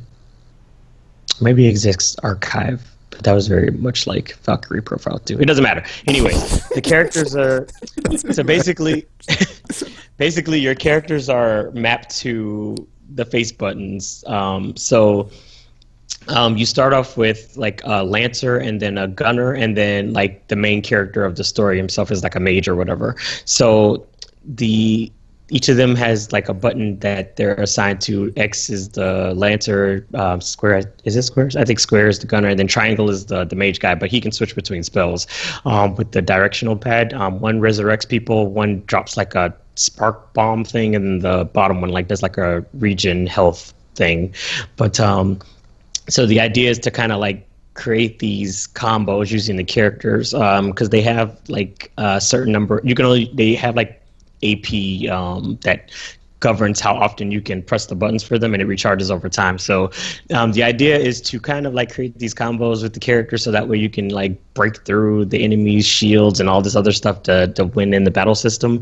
And you can also block and do all this other stuff in order to kind of like boost your abilities and do like perfect blocks to do like counterattacks and all this other stuff. So there's stuff going on, and I didn't play like a lot of it because I was doing other things at the time. So I was just like, oh, let me just download this and start it up, so at least I can kind of get through the tutorial stuff. So then that way, once I actually start playing, I can just kind of, just play instead of having to be like, oh, press this button to do this, learn how to do this. And it's like, I don't want to do that. So I'm just doing that. But so far, I mean, I do like the battle system because, like I said, it's similar to some of the other games I've played that have similar battle systems to that, and I enjoy those. So it does have like a strategic aspect, but it's still like active. So you're not just kind of waiting around for things to go down and whatnot. So it does keep you kind of actively paying attention to everything that's going on in the battle and still kind of, managing your resources properly so that way you don't get deaded and stuff. So there's that. But more on that once I play more of it. So other than that, I've been playing Valkyria Chronicles 4. Now, a majority of my time spent in that game has been just like kind of power leveling my classes and everything. So I got everybody up to elite levels or elite status or whatever for now. So they all have whatever extra perks and weapons that they usually get that usually comes with that turnover and whatnot. So far, I'm kind of in like a weird place with this game because it's like mechanically I love the game. Like, I mean, with Valkyria Chronicles, I always enjoyed the battle system and, playing everything. And then with their new additions to the battle systems to create like your little mini squads on the field with the command system, and then adding like these new challenges and obstacles and stuff during the battles and everything. It's like, it's cool and it's a fun little turn-based strategy game. However, I'm not like connecting with the main cast, so it's like I like playing the game, but I'm like kind of like at a place where I'm like, I don't really care what happens to the characters, which isn't a good thing because it's like it's a story focused game, so it's kind of just like, oh, I don't really care what's going on with you right now. So it's like I don't know what to make of this, because like I enjoy like the side stories and like the side characters, which all the games in the series have pretty much done a great job of that. Is kind of like giving like even like minor characters a bit of a personality. So they're kind of, you can still have your favorites when you pick your squads or whatever. But this one kind of took it to. Or they kind of like took it to another level with this game, because with the side characters now, certain characters, because like in the previous game, certain characters like being around certain characters, and it'll activate their positive potentials if they're like around them or on the field with them or whatever. In this game, in addition to that, now you have the chance of activating like squad stories if these characters are deployed enough with each other, and it's kind of like little side missions where it like features like those specific characters, and then you do a battle with them and everything. So it like kind of like fleshes them out a lot more.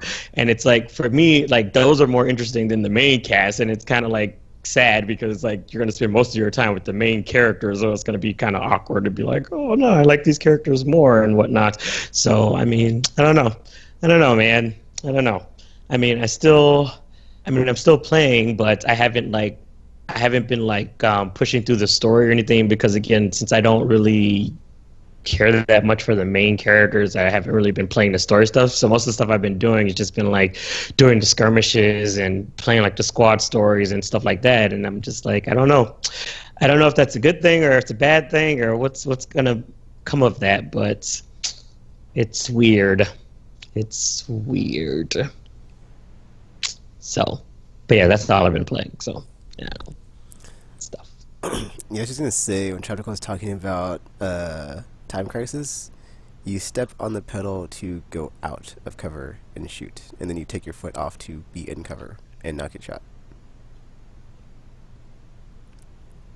And also, I was watching this anime on Netflix called High Score Girl. Did you see all of it?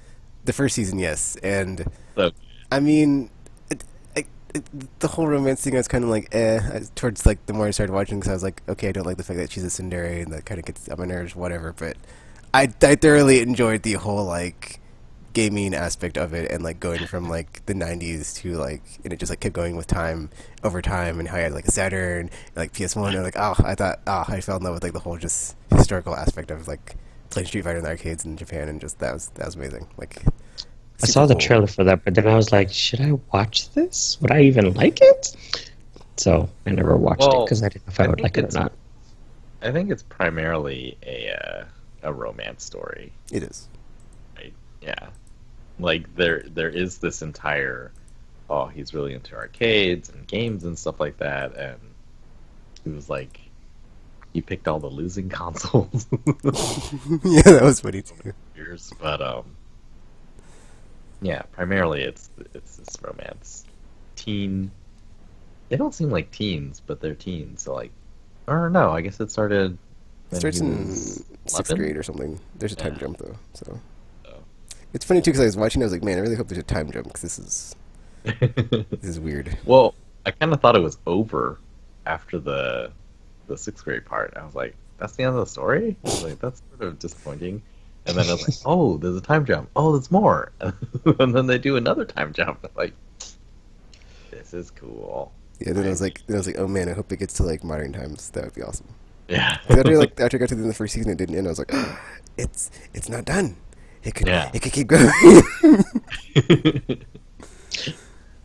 Is the manga that it's based on like still going, or I don't know. I heard though that the manga back in the day got in trouble because oops? they had all these references without permission. Oh, Like they worked it out in the show, so the show has real. yeah, that is like the arcade coolest part footage. of the anime. Because I was like, man, how did they get permission from like Capcom and all these companies to like put their characters in this?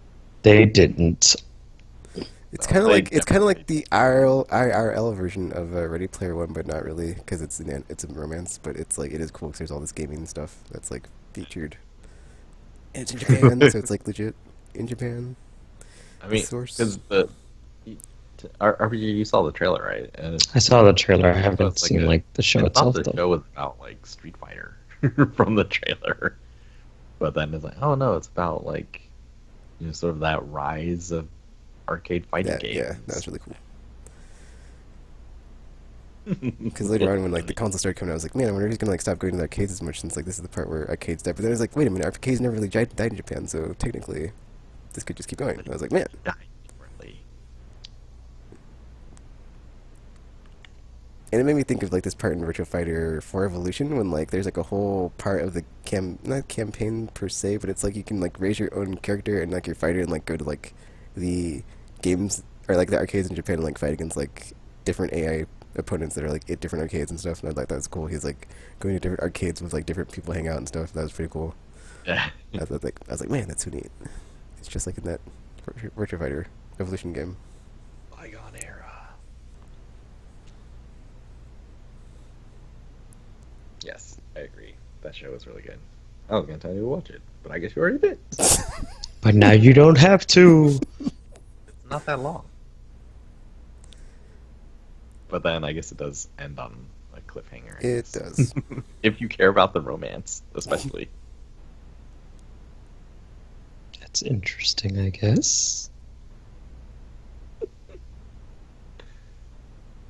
So did they end with her like trying to kiss him and he's like no, and then it's like to be continued? It's super weird, dude. It's like it develops a weird love triangle, but it's not a love triangle because it's like one dude is clueless, kind of, and he doesn't really have feelings strongly either way, except for like it's more of like But- he feels a rivalry, but not really like a romantically. Subconscious, I think. It's so weird. It is like it's kind of there, but not. And then he has like a rivalry, and then like he's just completely like blowing off this other girl. That's like he doesn't know what he has. It's like, man, it's super weird, but it's interesting. So it's like I definitely recommend it. And then like she totally like challenges him to like a throwdown in the game. And like that's like the cliffhanger of like she's like, oh yeah, well if I beat you, we're going on a date. It's like oh They gas. because like there's this whole Another arc series. where he like stops playing and like focuses on like school and like he's like not as good as he was. And then like while he was doing that, this other girl was like playing and like getting better and better and better, and so over time got to like the same level, and it's like, oh, she's better than you now. Oh, it's like I just thoroughly enjoyed it. It's like not like nothing I'd ever seen before. So I was like, man, I relate to I found it very relatable and liked it a lot. Like I said with the Ready Player One, I just found it very relatable and very much enjoyed it. And even if there were some like aspects were not where I found were not very realistic or accurate, but it's like whatever, dude. It was cool the way it was done, and like the whole like meta thing with like his Guile senpai that was like Avatar. that would motivate him, or just be like, His hallucination. "No." Yeah, those are great. And especially the part when he's like going to play Street Fighter Alpha, and he's like, "I guess I'll play Go." And Go's like, "I'm not in this one, dude." And it's like, Ash? yeah, he's like, "Charlie." He's like, "Charlie, but I'm gonna pick this guy because he's the name guy." So. I'm gonna go with Guy because he starts with G. Oh, That was great.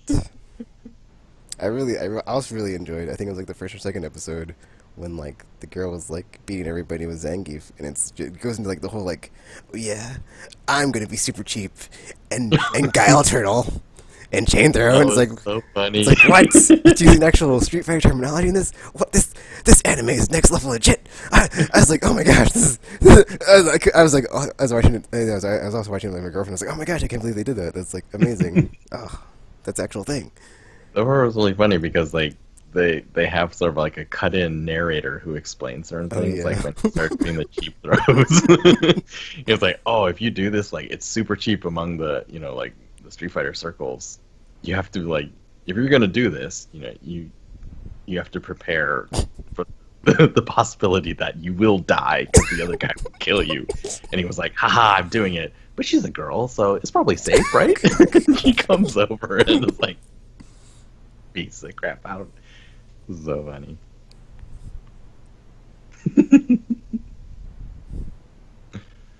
Oh, man. Yeah, I watched a lot of anime over the break as well. That one I thought was super good. It was very sad when it ended abruptly. It was like, no, when will season 2 be? Did I ever talk about Goblin Slayer? No, you did not, Tropical. It was like, it reminds me of games because, what, have you seen it? Nope. somebody that I work with told me to watch it, but I haven't gotten around to it yet. Is it on It Netflix? is messed up. No, it's on Crunchyroll. Okay, I'm about to subscribe to Crunchyroll this year with my YouTube revenue earnings, so might as well You use should it just get the for something. yearly because it's just like 60 up front. Oh, it it's, is? it's just like plus, and you're just done for the whole year. Hmm. Yeah, no, it is messed up. It's like it starts, and it feels like a typical fantasy RPG world, JRPG world. And so people are just like, oh, we're adventurers, and we're gonna go on adventures, and we're gonna kill low-level monsters to get, to complete these quests and get paid, and like we're gonna be adventurers. And it starts, and you're following this this girl who just graduated, I guess, and she's a priestess, so she's a healer, and she's like trying to get her first quest, and then this party comes in. Oh yeah, we're gonna go fight goblins, and the quest giver lady at the guild is like, are you sure? Like, are you sure? And then, so as the viewer, you're sort of like, what's that about? Because the entire feel is like, oh, low-level goblins, whatever. And they go in and are just destroyed. Like, but it's not just bloody. It's like, it's just terrible, terrible things happen to them. Oh no. Yeah, goblins apparently are really rapey. Oh! It's just so bad. Oh no!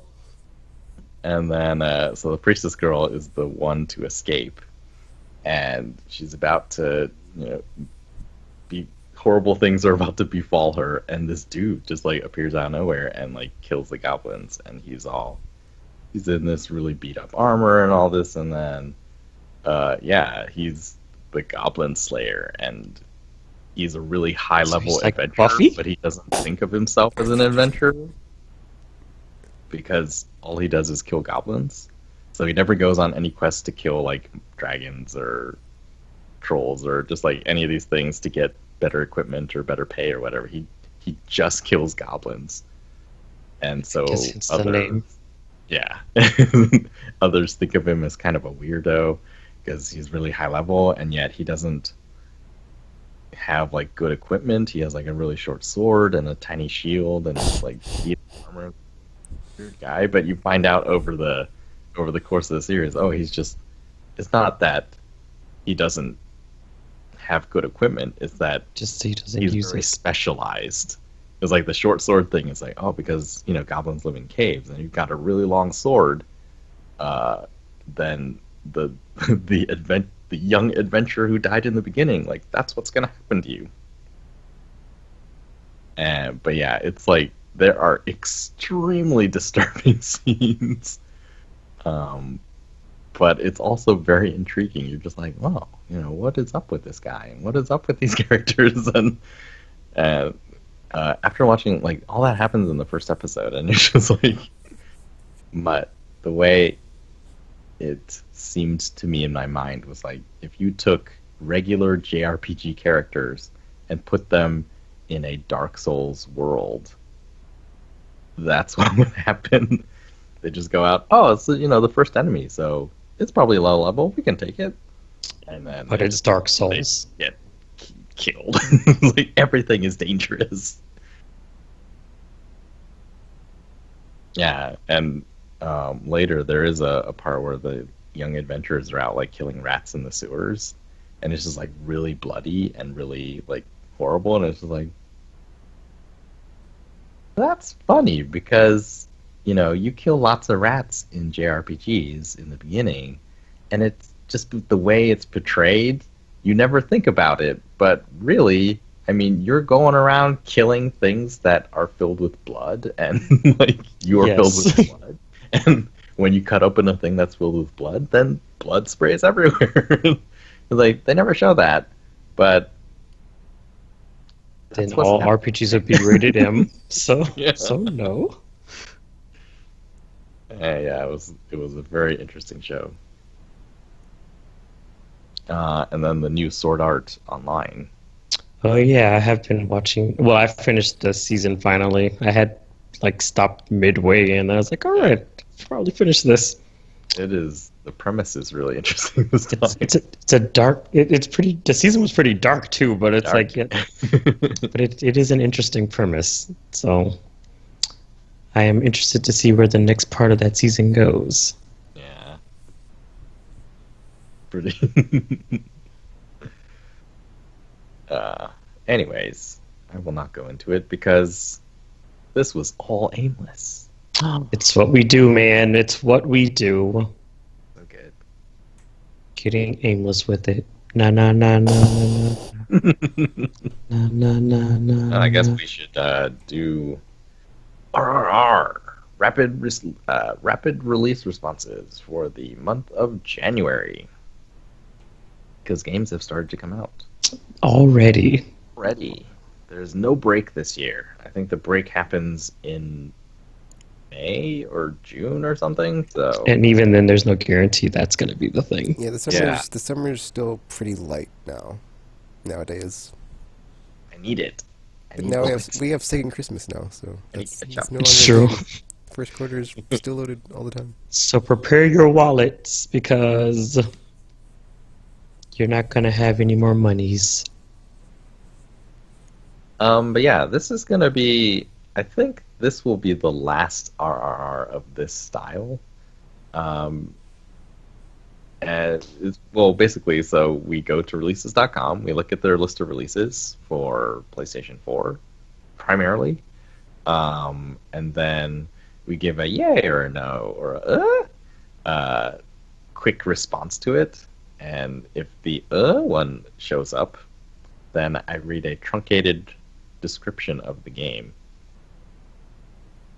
And it's mostly for comedic and entertainment purposes and effect or what have you not. And we've done that for like over a year. And it's basically the same gag that we've been doing. So next time it will be a different RR. Hopefully a bit more something different, because I mean, how much longer can we stretch this thing?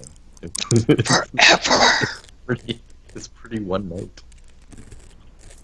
So, yes, look forward to that. I want to eat too.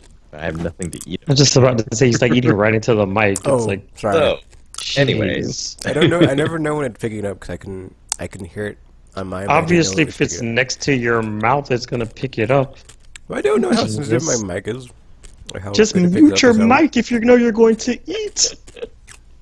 So, actually, a question first. do we want to do Switch games? Because Yes, because you both have Switches, and I'm gonna get one eventually. a ton of Switch versions of indie games that were on other systems have been released recently. Do it. So we're gonna do it then. This was gonna be fancier. I mean, I guess I'd vote no, but I'm already outvoted, so whatever. Late. Yeah, if you're watching on Twitch, this was gonna be fancier, but I didn't have the time to go through all the lists and get all the visuals, so enjoy our logo. Here we go. January 1st. 8 days ago. January 1st. Xenon Valkyrie Plus came out on Switch. I don't know what that is. I don't either, actually. Light. And I don't want to play it now, so that's all I need to know. Wait, did he say a roguelike? Roguelite. Oh, then with RPG elements. this was a roller coaster. They do always start on the bottom.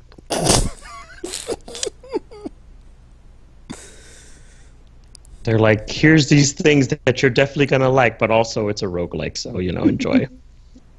I have mixed feelings about all of this. January 3rd, JCB Pioneer Mars. Is this a Mars exploration game, possibly? Survive and prepare the way for human colonization on the Red Planet in JCB Pioneer. Pass. This sounds like some survival game that I don't really care about that genre, so meh. Of course you care about that genre. Right, I need to highlight before I read. Oh, right, because then it'll be easier for you to figure out the The next 10, one yeah. is Pang Adventures for Switch. Pang Adventurers? Pang. P-A-N-G. That sounds a bit naughty. I don't know. Probably not. I if it's on mean- Switch, so. if you're into it. So yes? Anyway, the Pang series is a beloved collection of arcade video I was games. about to say, it's a Oh. series? What? I've never heard this before. I call shenanigans. It's a trap. I mean, just because you've never heard of it doesn't mean it doesn't exist. I browse the store a lot, RPG. A lot. Do you? Yeah. Do you, though? There's only this one archive series that's called A something something at something something at arcade archives something something. There's probably another one, whatever. It's not Pang though, so it's I think these ones are probably not that great. Just saying. Rude. I mean, it's out now, so I could look it up, but I don't feel like it. My phone's not on, so. Someday. Then there was a game called Catastronauts That for Switch. doesn't sound like a fun time. I mean, it could be. 'Cause it sounds like you're in space and then something bad happens. That's not a fun time. I mean, when has anything bad ever happened in space? Um, I'm just kidding, obviously. Only in movies. So basically all the time. I don't know. Read the description. Is this a Switch game too? This is a Switch game. Are these all Switch of this, games? like Switch games. I just love Switch games. Amazon. There was a ton of indie Switch games that came out. Hmm. Catastronauts is a fast-paced multiplayer action game in which Pass. Ooh. It sounds like some PvP garbage I could care less about. Well, it said fast-paced multiplayer game, so it's possible that there is some light cooperation going on. Maybe it could be like Alien Swarm, where you get betrayed by your team members who run away and leave you to die by a swarm of aliens because they're jerks. Yeah, some people need to learn how to keep up and not die. Oh. Huh. Yeah, you know what Apocalypse says, it's a survival of the fittest, man. Should have been more fit. Should have adapted. Well. I think that game is 8 players now. What? Oh, so you can betray more people at That once. sounds super Wonderful. chaotic. Awesome.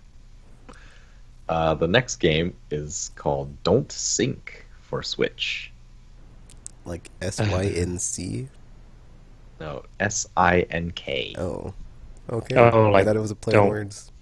Because I don't mean- know why you would want to sync unless it's like a fishing or quicksand game. Are quicksand games a thing? It could be. Pitfall. Uh,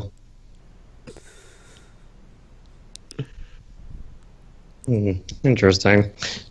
But yeah, I don't know what that is. But Don't Sink doesn't sound like it's going to be that exciting of a game, though. So Capture islands, sink ships, defend your towns, and discover an. they just told us not to sink. Why are we sinking ships? This title is a lie. Yeah, it sounds like you're on a boat or a ship or something, not like you're not trying to sink. I mean, if you're on a ship or boat and you don't want to sink, but you know what I'm saying. Hmm. I guess. January 3rd, Dreamwalker for Switch. Ooh. Sounds sexy.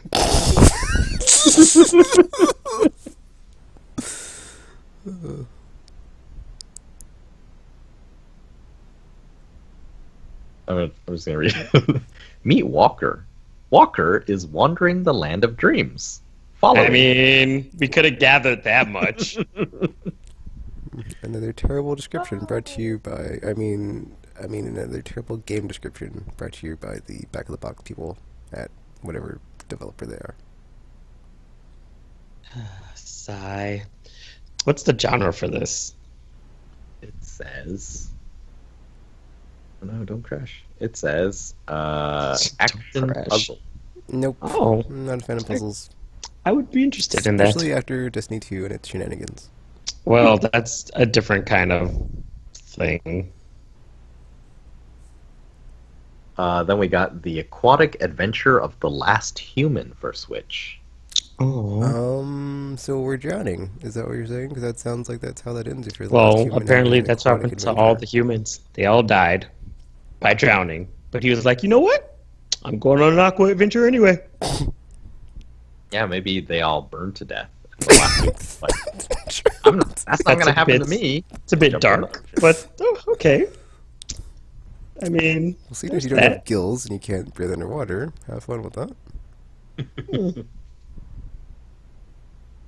Well then. So no. Explore the ruins of the human race and discover the thriving. Well, if he's the last human, can't be thriving. I mean, everything's dead. Rats. There's other stuff. No, that sounds worse. So no. Cool. This game was actually already on PS4. So if you Oh. want to see it, which you don't, but I don't. other listeners maybe, it is out there. January 4th saw the release of Fitness Boxing for Oh man, Switch. I almost got that because I saw it and I was like, "This is like probably as close as I'm going to get to that dream." You really You want to wanna get pick a yelled game? at, don't you?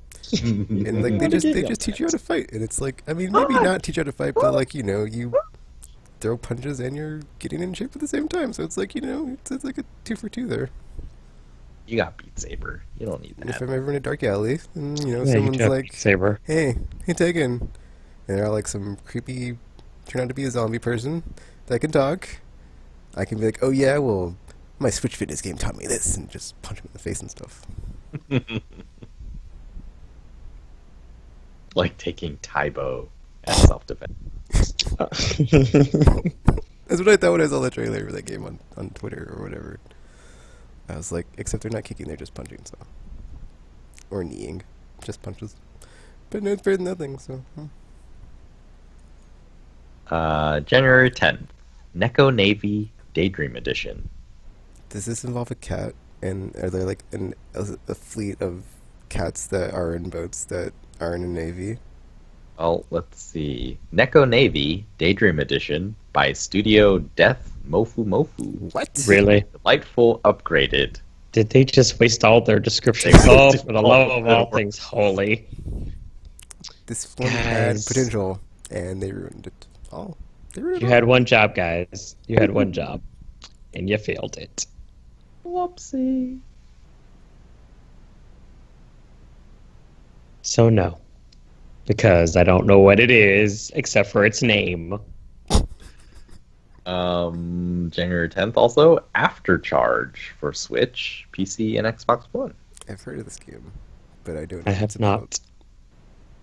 After Charge is a 3v3 competitive game pitting invisible robots. And then you said competitive pass. Wait, how do you play a game with invisible robots?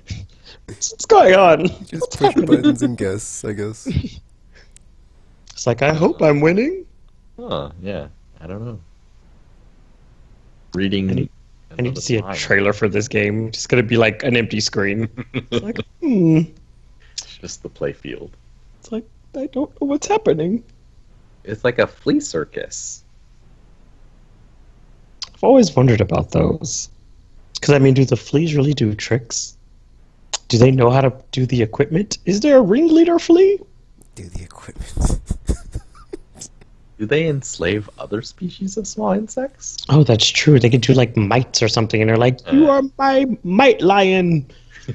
Jump through this mini, tiny, flaming hoop of that we somehow inexplicably have, or for some reason. That would be interesting. Someone should make a video game about this.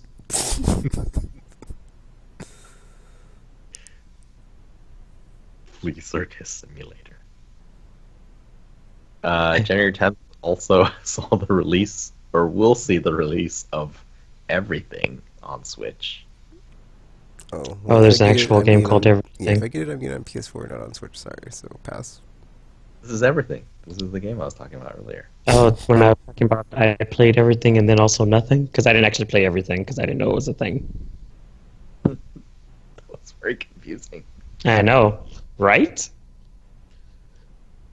But everything is that game where you can play as everything, right? Is how that works. And then Samsara coming out on Switch. That What is sounds that? familiar. Samsara. Z is lost in Samsara, a puzzling journey of beauty. And Ooh. That sounds interesting. Too bad they said the puzzle word pass. Oh my gosh, what is with you and why are you so against puzzles? Not everything is gonna be like that stupid lab thingy from Destiny. Hey, I'm just saying, I don't gravitate towards them. I'm just saying, irreparably damaged Tekken. not a fan. Clearly. Super cut. Anyway, then we have Double Cross for PC and Switch, January 10th. Wait, Double Cross is the name of the game? Or Double Cross is the name of the game. Is it like some kind of spy thriller? It says action adventure platformer. Hmm. Hmm.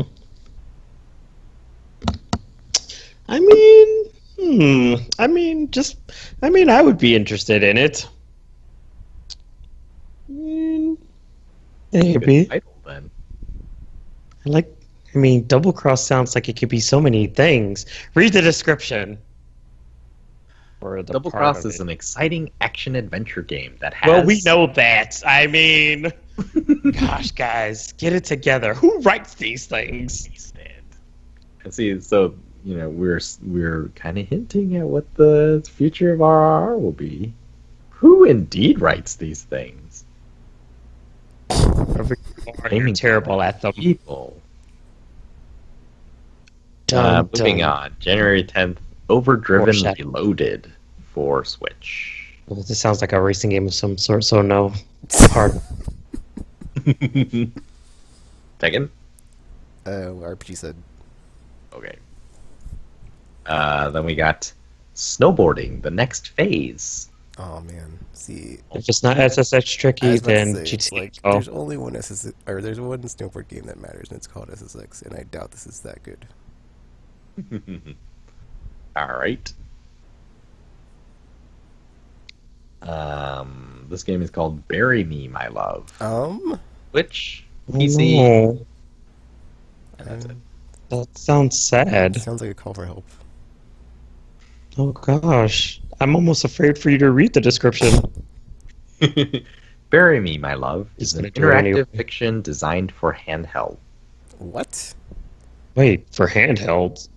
But oh, because it's on the Switch. Interactive fiction. Hmm. What does it even So- mean? I'm assuming it's some type of visual novel of some Ew. sort. No thanks. Pass. Oh no! More trauma. Wait, did you ever talk about Shibuya Scramble? Yes, it was when you got dropped from the call. Oh no! So I missed all of the good stuff.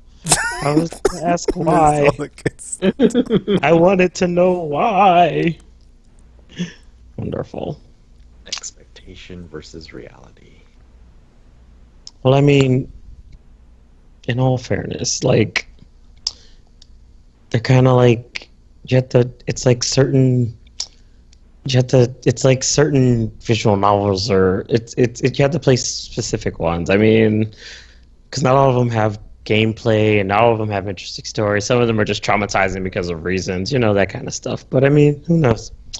Who knows? This next one is called BQM, Block Quest Master. Sorry, not Master. Block Quest Maker. This is coming out on Switch, January 10th. That doesn't sound very fun. It does not sound fun at all, actually. I agree. I'm gonna play with blocks in a video game. I mean, I guess technically that's what Legos are, but still. And I guess Dragon Quest Builders and. I mean, we could just list a bunch of games with Lego. Or blocks, Still. like Minecraft. But still. This is called Apocalypse, except the first Y is an I, coming out Like- on Switch. Like the letter I or an I organ I? And Wow. it looks like there's a subtitle, but is obscured. I'm curious. What is this coming out on, you said? Harry at the End of the World. It's coming out on Switch. So these are, we chose Switch games, so we have These are all ton of Switch. games. Wonderful. Wonderful. What's the description on this? Apocalypse, Harry at the End of the World. Oh, Is man. it like Harry somebody's name? Is a traditional point. And Ew, it's a point and click game. No. Hard pass on that. Harry is a person's name, yeah. Oh. Well, he sounds like he's in a terrible world because he can only point and click. And his name is Harry, so I mean, if nothing good is coming out of that. This next one is called Eli. I think ELLI.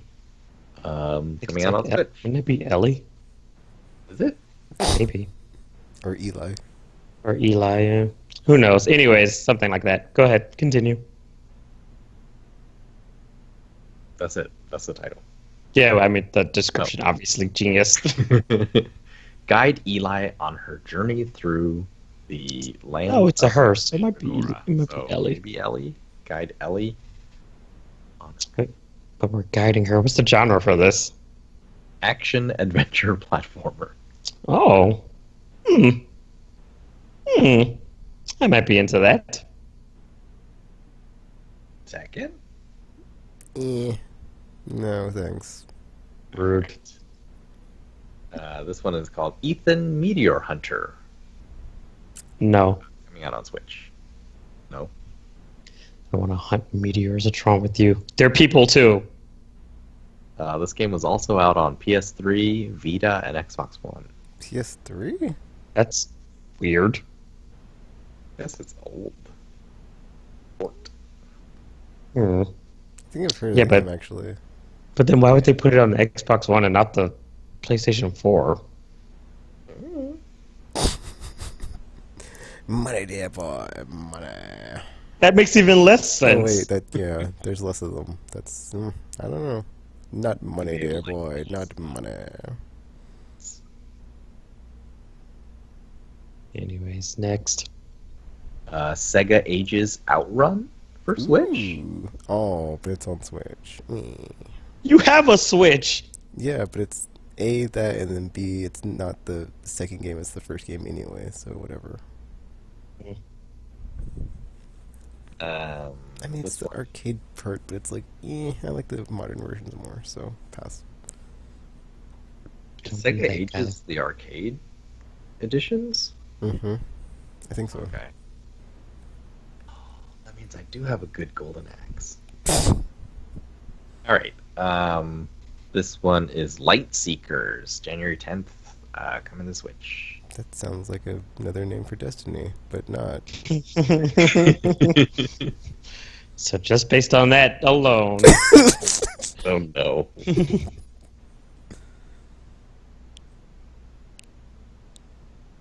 Okay, I'm moving on. Momodora? Momodora? Reverie Under the Moonlight. Coming out Aw, on Switch. that sounds Already on beautiful. PS4 and Xbox One and PC. Oh, it already exists? Yes. So it's a port. Most of these, like 50% are, I think. Oh. See, at least Switch is getting third-party support. Yeah, a lot of them. Mm. So that's good. But I don't know what Reverie is, so there's that. Momodora Reverie Under the Moonlight is a fan favorite 2D. No. Fan You lost favorite. me at 2D. It's like a fan favorite I haven't heard of. No thanks. Guess we're not fans. LOLs. This one is Mecha Wars Desert Ashes. Like Mecha, but with an O? Yep. That's weird. On paper, I should like this game, but it sounds familiar. Like, I passed on it familiar. It says a classic reborn. What? Casual turn-based strategy. What? Wait, turn-based strategy, you say? Maybe that's why I remember it. It's like we talked about it before, and I was like, "Oh, I should check that out." And I never checked it out. Good job. I should check it out. Mecha Wars. No. Is it Mecha Wars? Mecho. Mecho? Mecho? It's a Mecha. Mecha Wars? Yes, that is what it says. Don't yell at me, I'm sensitive. Well, apparently it came out in 2009, so I guess it's like a re-release. Time ago. That's a re-release onto Switch. Yeah.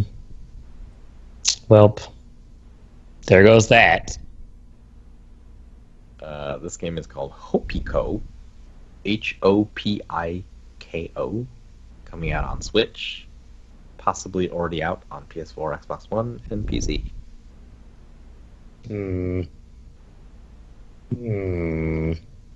Explain. Wait, what was the name of it? Apico or something like that. Hopiko? Hopico or... Okay, it sounded Japanese, and I was like, could go either way. Hopiko is an intense speedrun platformer. Nope. Ew.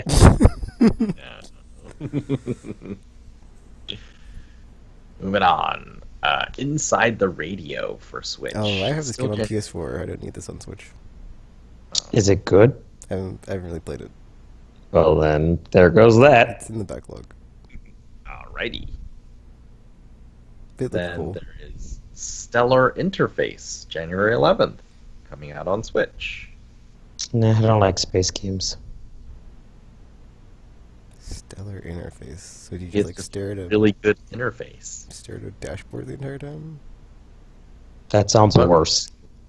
in space? Run through the universe in this roguelike-ish. And that's See? no. There you go. So, yeah. I don't like space games and I don't like roguelikes, so that's a super hard pass on that. Then we got Hitman HD Enhanced Collection for Oh, I saw PS4. this. Wait, now is this... Xbox One. Were these the original Hitman, No, or it's is it Blood like Money the and one that's... Contracts or something? Or not Absolution. It's Absolution and Blood Money, I think. 'Cause I think I have like one of those or two of them or something. I have Hitman for some reason. It's so also that's $60, so I'm passing because I'm not paying that much for those two games. PS3 ones, I think. Oh, yeah, I think I already have them, so no. And you know how I am with stealth, so You don't have to be stealthy in That Hitman. should be a show we do sometimes. You get to watch RPG play stealth. RPG plays stealth. That'd be awesome. Oh gosh, that would be terrible. Tales of Vesperia Definitive Edition. PS4, PC, and Xbox I One. want to get this, but I don't want to pay 60, so I might wait for a sale. Since the other Tales games were $15 in the Christmas sale, and I was like, oh, that's less than 60. I might do this when Vesperia comes out. Yeah, I might, because I mean, yeah, I already played through the original, so I mean, I'll probably end up waiting for a sale for that one too. But I am interested in it because Vesperia is one of the best ones in the series, so it is. It is good.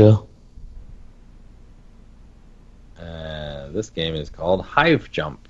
Still January 11th, coming out on Switch.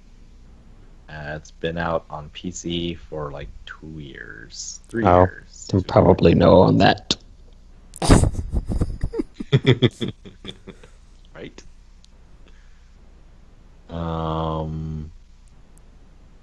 Mario and Luigi, Bowser's Inside Story, and Bowser Jr.'s Journey. Oh yeah, I remember that. I mean, I played Inside Story, so I mean, it's probably one of those things where I'll probably wait for a sale for this one too, but I'll end up picking it up because I enjoyed that game. It was a lot of fun, and it's very wacky. So that one is a good one. I like I like they're doing add-ons to these also. There's like the remake of the old game and then another new game. Oh yeah, plus the little new game. Yeah, like a little new thing. Cool. And then finally, January 11th, new Super Mario Brothers U Deluxe coming out on Switch. Is that just a port from the Wii U one? I believe so. Because it has U in it, so I'm guessing it must have released on there. Unless they just like adding random U's to stuff, which I wouldn't put it past Nintendo. That's what they did with the Wii U. It did not turn out well. It did not. It did not. Alright, so we're on to January 15th. Pretty exciting day. The first one is The Walking Dead, the Telltale series, the final season, episode 3. Oh. I've already got my season pass, so sign me up. Oh. One more episode after this. One more. Although I still haven't played. Wait, did I play the season before the final season? I did not. I don't think I did. So I don't remember you talking about it. So I still have to do that too, even if I do end up getting this. So yeah, I still have to do that. Oh yeah, because you guys did mention like there's some new characters and stuff. So yeah, I don't think I played the season before this. Exciting. So yeah, now I'll actually get the season. Now that we know it will end. Oh yeah, that's true. Because otherwise there would have been no point. Because it's like LOLs. Well, they wouldn't. Like, I didn't have the choice. I couldn't get it if I wanted to. Oh. Now I can again. Hooray. Coming out on PS4, Smoke and Sacrifice. Why does that sound familiar? It released on PC and Switch last year. What was the name again? Smoke and Sacrifice. What? Players assume the role of Sachi, a young mother on a quest. Oh. Aww. That sounds interesting, but I don't think this is probably as good as my brain would like it to be. That's gonna be sad, isn't it? It's gonna be sad. Anytime there's a mother on her journey, it always ends. You never know. Bad. She could reunite with her children or child, and it'll be a happy ending. Well, she's gonna reunite with them, all right, but it's not gonna be alive. The title has sacrifice. I just want to say, like, it's like I'm gonna go out on a limb and say it's not gonna be a happy story. Maybe you make a blood sacrifice, Full Metal Alchemist style, to bring your kids back from the dead or something. In that show, when you do Out that, well. I'm about to say it's like that. Terrible That's example. horrible. I'm about to say it's like. Maybe this time it doesn't. Have you seen both shows? Because it never turned out well for anyone. One of them lost their entire bodies. Then Onimusha Warlords comes out on PS4. Switch and Xbox One. Tell me when 3's out, or 4, because I never got to play 4. I like that series, but I want them to just make a new one. Yeah, that too. That would be That really too. great. I don't want any, like, releases. Just give me my new one. The Grand Tour game for PS4 and Xbox One. Is this a racing game? Either that or just, like, a literal tour. The genre is racing. So gross. No. That's weird. It's Okay. called the Grand Tour game. That's a weird title. I mean, maybe it's like a tour of, yeah, I don't know. I got nothing. This one is really interesting. If we do a useful RRR later on, this is one I want to talk about. It's really seems interesting to me, but that doesn't really mean anything. Moving on, Vane is coming out finally. PS4. Bane? Vane, Vane. I don't know what this game is. Neither do Explore I. the secrets of the past to find the remnants of your Future?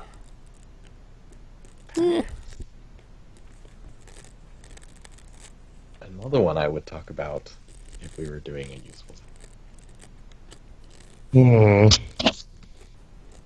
Interesting. Interessante indeed. It is interesting. Okay, so January 17th, Hell Warders for Ooh. PS4 and Switch. Not Switch. PS4 and PC. Did you say warders or borders? Warders. Like water? Warders. Oh, like warding off something. Yes. Oh, well, that's different. So you're like warding off hell. I mean, I guess that makes sense. You don't want hell to get in, so. I mean, maybe we're already there, just saying. Ho, ho, ho. Darkest timeline and all that. So, go ahead and read the description. Hell Warders is part of a new subgenre known as action. What? No, action exists already. I'm pretty sure that's not a finished Is a hyphenated word one or two words? one. I have to hear it as one word because it's Okay, action defense. Ew. action defense. That Places- doesn't is sound What is even that? fun at all. Is it basically just tower defense and they're trying to be all clever with the genre thingy? That's exactly Because what I was thinking. that already exists. I was like, tower defense, but you just do a lot of action and stuff or something? Cool. Because, like, that's already a thing. It's already a thing. I think it just Alright, Feudal Alloy, or no, Feudal Alloy. Switch and PC. Yeah, also going back to the, whatever the last game was, that sounds like a very oxymoronic genre, just saying. Action defense, just saying. Defense. Well, that means you might be actively defending as opposed to waiting for stuff to come to you and get murdered by your tower. So that's probably why. Or But- that saying that the best defense is a good offense, in which case action defense is just action. Basically, yes. And I mean, the saying's not entirely wrong, because I mean, if everything's dead, you don't have to defend anymore. So, good offense. Good offense is the way to go. So, yeah. What's the game that we're on now, though? Feudal Alloy? Is it Feudal is Alloy. the Feudal Japan game where you're like a machine? Because that'd be cool. A Metroidvania style action. Ugh. with God, visual powered medieval. Medieval? I don't like Metroidvanias. Alrighty. I'm excited for this one. Y2K Postmodern RPG comes out January 17th for PS4. It's called PC and Y2K. Yeah, it's like YIIK. I'm looking forward to it too. It looks very interesting. Is- I'm excited. I've never heard of this. Have I not heard of these guys? Because your trailer was on the PlayStation YouTube page and you probably didn't watch it. Oh. Interesting. Yeah, I have not heard of this. What is it like supposed to be? Wasn't it shown at the Game This- Awards, or was that something else? Oh, I don't watch the Game Awards, so I probably why. Or was it like that weekend when like... Oh wait, it was the Kind of Funny thing, the showcase. Yeah, I think That's what it was. I didn't watch that either, so that's probably why. In this surreal Japanese-style RPG, when a mystery woman When a mystery woman what? What? When she what? Wonderful. Although it's an RPG, so I mean I technically would be interested in it. Is it coming out on the PlayStation 4 or is this only on the Switch? That was PS4. PS4, PC, and Mac. Interesting. Might be a later date, or it could be the same day. I will keep my eye out on that for that one. Excited for it. Then we got hashtag Kill All Zombies is coming to Switch. That sounds very lame. Yeah. Just saying. Hashtag played out. Hashtag for reals.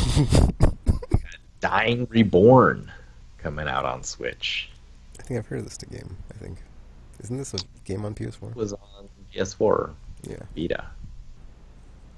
I think I might have this game, actually. But I actually haven't played it. So, I don't need it, because I already have it. Pass. RPG? I don't know what it is. Dying Reborn is a dark, horror-themed puzzle game that creates. A what? A dark horror themed game that creates. A dark horror? That's not very nice. Horror! Oh, horror. Sorry. I heard horror and I was like, wait. How do you theme a game like that? But I mean, Darkest Timeline, so who knows? Yes. I mean, I do like horror stuff, but...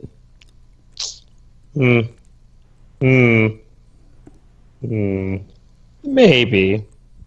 Wait. I think it was a VR game on PS4, but Gross. clearly there are not VR versions of it. Wow, continuing January 17th. Fairy Fencer F, Advent Dark Force is coming out on Switch. I've heard of this game. I think RPG might have played it.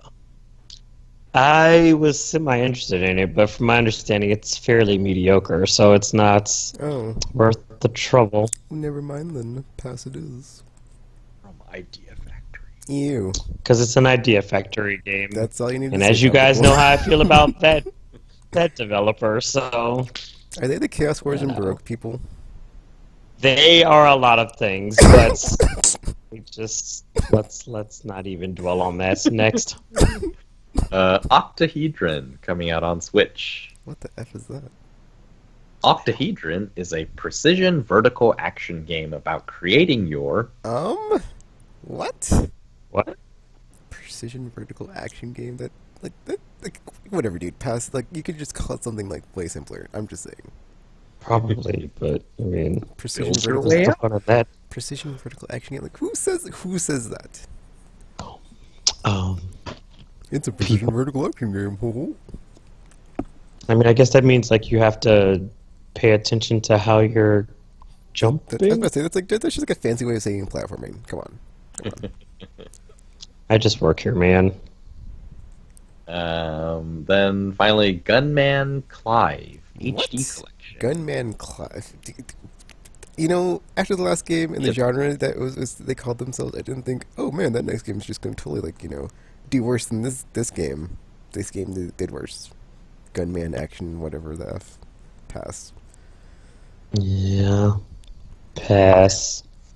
Who would call a character in your game Gunman? Don't do that. If you're listening, don't do that. January 18th. Ace Combat 7, Skies Unknown. Oh yeah, I have. It's been a long time since there's been an Ace Combat game, and I'm all ready for it. And it's got VR stuff. That I'm actually considering the flight stick one for this one. Would be so cool, maybe.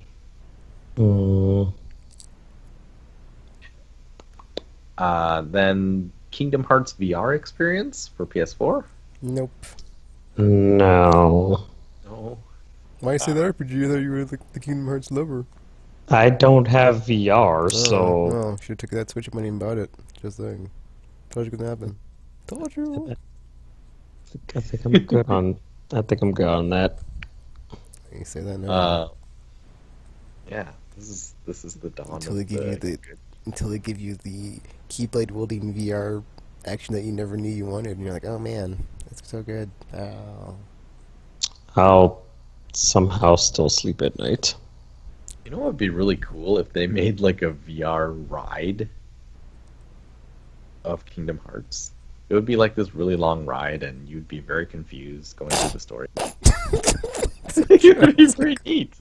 Then why would you want That's that? the Kingdom Hearts Because VR. it'd be easier than playing the game. It wouldn't take like 5,000 spin-offs and like 3 main games. Oh my gosh. It's only like 8 games in a series. Stop being so dramatic. That's too short of 10 RPG. 10. Yeah, the Final Fantasy series has like 16. I mean, at this point. Oh like, yeah. That's a total like great example to use. Final Fantasy. It's been around since like 1980, whatever. It's more like the Marvel Cinematic Universe. You have to like, they are all connected, and there are many of them. Anyways, January 18th, Travis Strikes Again. No More Heroes coming out on Switch. I was initially interested in this until I found out it was like some kind of weird like mini game compilation or something. I don't know exactly, but it is different-ish. Yeah, I'm waiting and seeing. I'm hoping it comes to PS4 because That would be nice. Well, I mean, the other ones ended up coming to the PS4, so or PS3, sorry. So it's possible. Sure. Did then they? January. Did the first 2 No More Heroes games come to PS3? Yeah, they came as like a remastered port thingy or something. I didn't know that. I have Yeah. the second one. Because I don't have them on PS3. I have them on Wii, and I haven't played them still.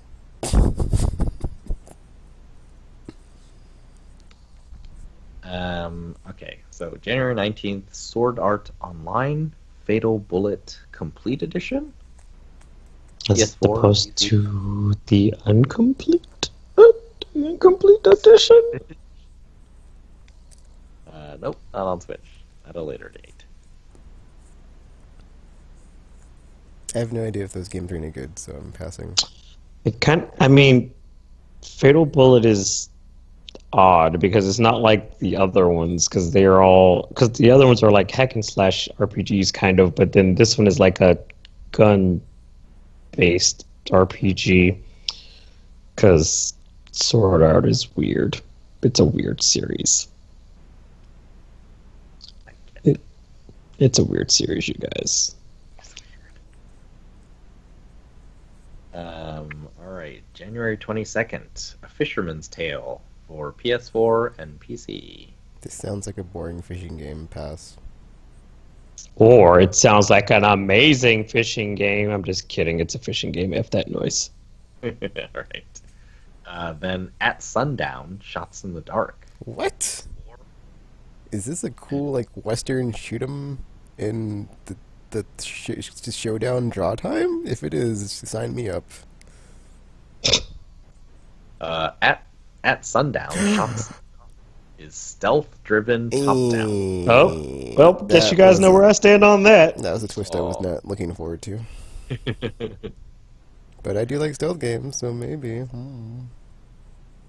I do not. And it's For in the obvious dark. reasons. At sundown. Then Senran Kagura, Burst. Nope. Renewal. Nope, not a fan.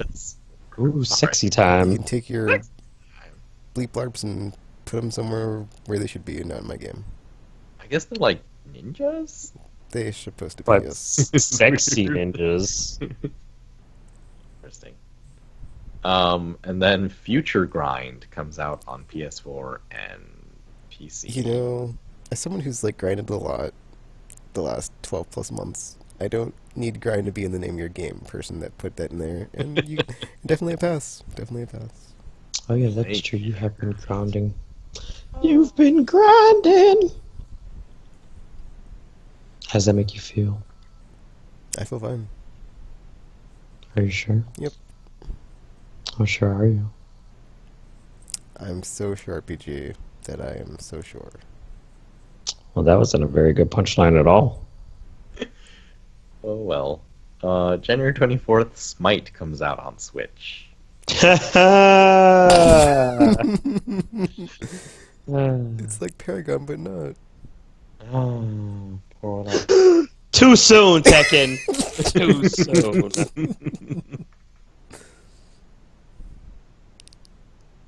It's like those scenes in movies where it's like, oh, I can't even remember the person's face or whatever. Like, I'm starting to forget the names of characters in Paragon. And I realized, I was like, wow, that makes me sad. I spent so much time. I only ever need to remember Shimby. All that matters. It was like, there was like a guy and he jumped in the air and did something. I was like, But he wasn't Shimby. oh, Steel. Oh, Paragon. All right, back to this. January 24th, Life is Strange 2, Episode 2. Rules. Already, It's just called Rules. I already have the season pass. I'm working my way through the first episode, so that should be done by then. I'll see you then, Life is Strange 2, Episode 2. RPG, still waiting for the entire seasons? I am, because I do want to get this one, but yeah, I don't want to wait for episodes, so I am going to wait until the full season is out, and then I will play it, and then I'll be like, yeah, guys, look what I did. I destroyed my entire world because I'm terrible at these things. I still gotta play Season 1, so, yeah. And all of them, so, anyway. Wait, you haven't played season 1, you said? No, I haven't finished. What? Watch I'm gonna get to all this stuff. I have a plan. Not a very good Just- plan. Just Oh. get Oh. it hasn't begun yet. Anyways, January 24th, Legrand Legacy is coming out on Switch. I have no idea what this is. Actually, neither do I. Legacy is a love letter to all-time favorite JRPGs with a... Okay, you know, you could have just ended there, but then you're like, with the... It's like, oh, is it with the twist? With the something I don't want to know? Because that's going to make it worse. But now it's like...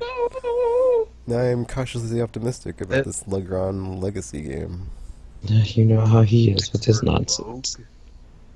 Is the next word roguelike? Because so help me. Oh, a roguelike twist. And then it's dead.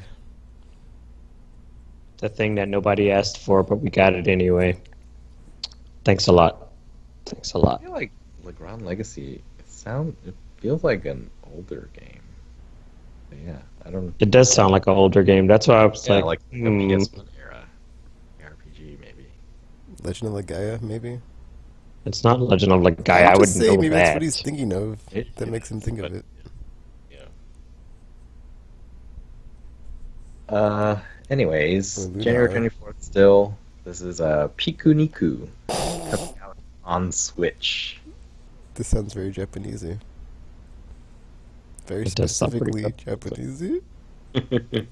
Pikuniku is an absurd puzzle exploration game that takes place.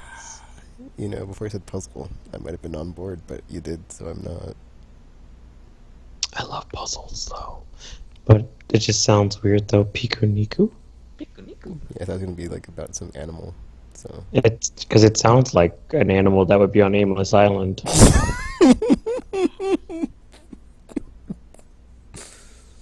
So it is. Pikuniku, Pikuniku.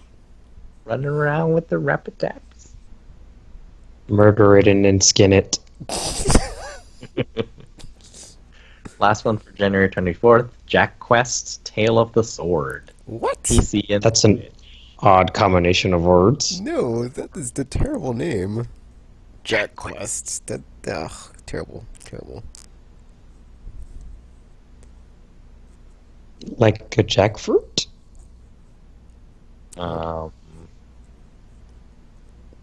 don't see any indication of that. But yeah, I mean, Is that an actual fruit? A jackfruit? jackfruit is an actual fruit. Yes. I've never heard of that before. Look it up. I wonder if Oh, bruh. I've ever ate one. Probably not. All right.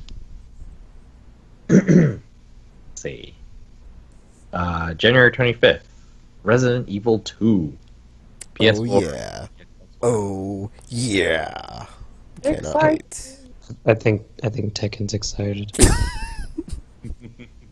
Well, you get your turn. January 29th, Kingdom Hearts 3. I'm not excited. Quite possibly the beginning of the end of the Darkest Timeline in a bad way. Oh yeah, that's true. Dot, dot, dot. Reality's gonna fall apart soon. I mean, the government is currently shut down. I'm just saying. Hope the game is really long. Emergencies could be declared. I'm just saying. Well, I Constitutions mean- could be suspended. I'm just saying. I mean, I guess you had a good run, but you know, I'm We just gonna doomed. live in Kingdom Hearts 3. But I only just now got a waifu. oh yeah, that's true. Well, I'm sorry, but you know, game had to come out eventually, so we done. It's all tragedy.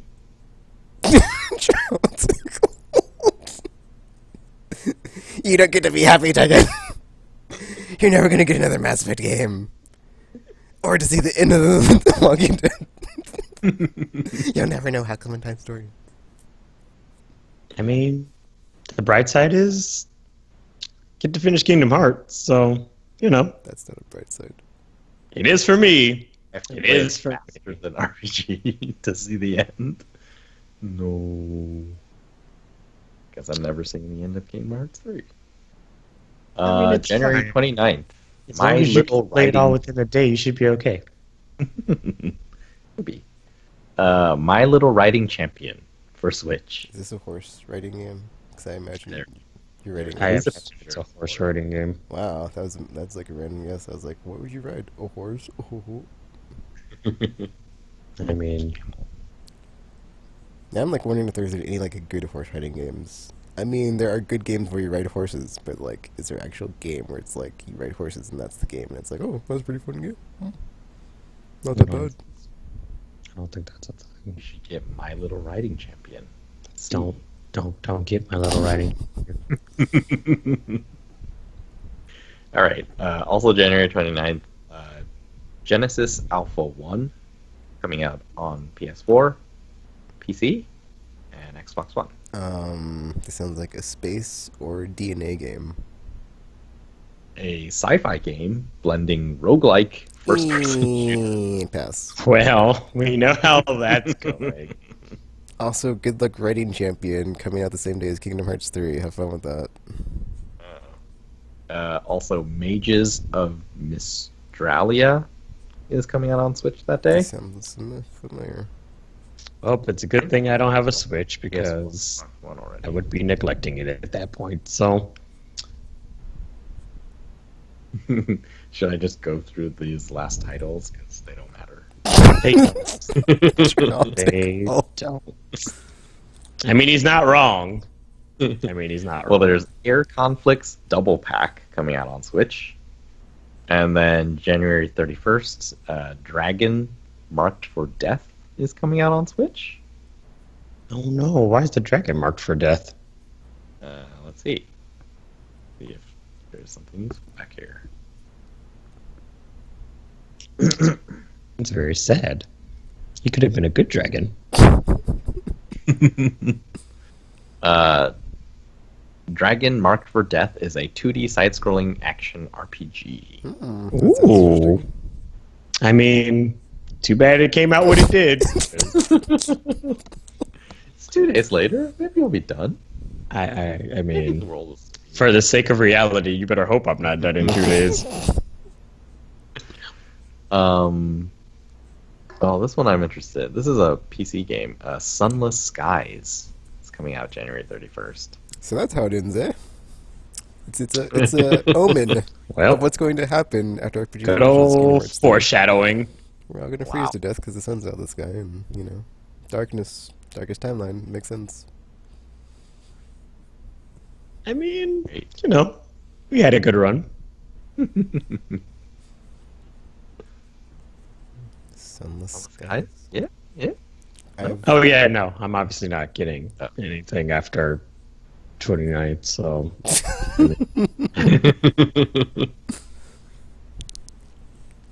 Well, the last one here is Downwell. It's coming out on Switch. I already have that on Vita or PS4 or whatever. So Oh, good. And it crashed. So, I'm pretty sign that of was the last times. game there. So, more foreshadowing. If you needed more. so yeah, like January, there's some really exciting games for the power consoles, and then a ton of stuff. If you're starved for content on Switch, there's a ton of stuff coming out on Switch. So you should be good. But you know what's not coming out on Switch?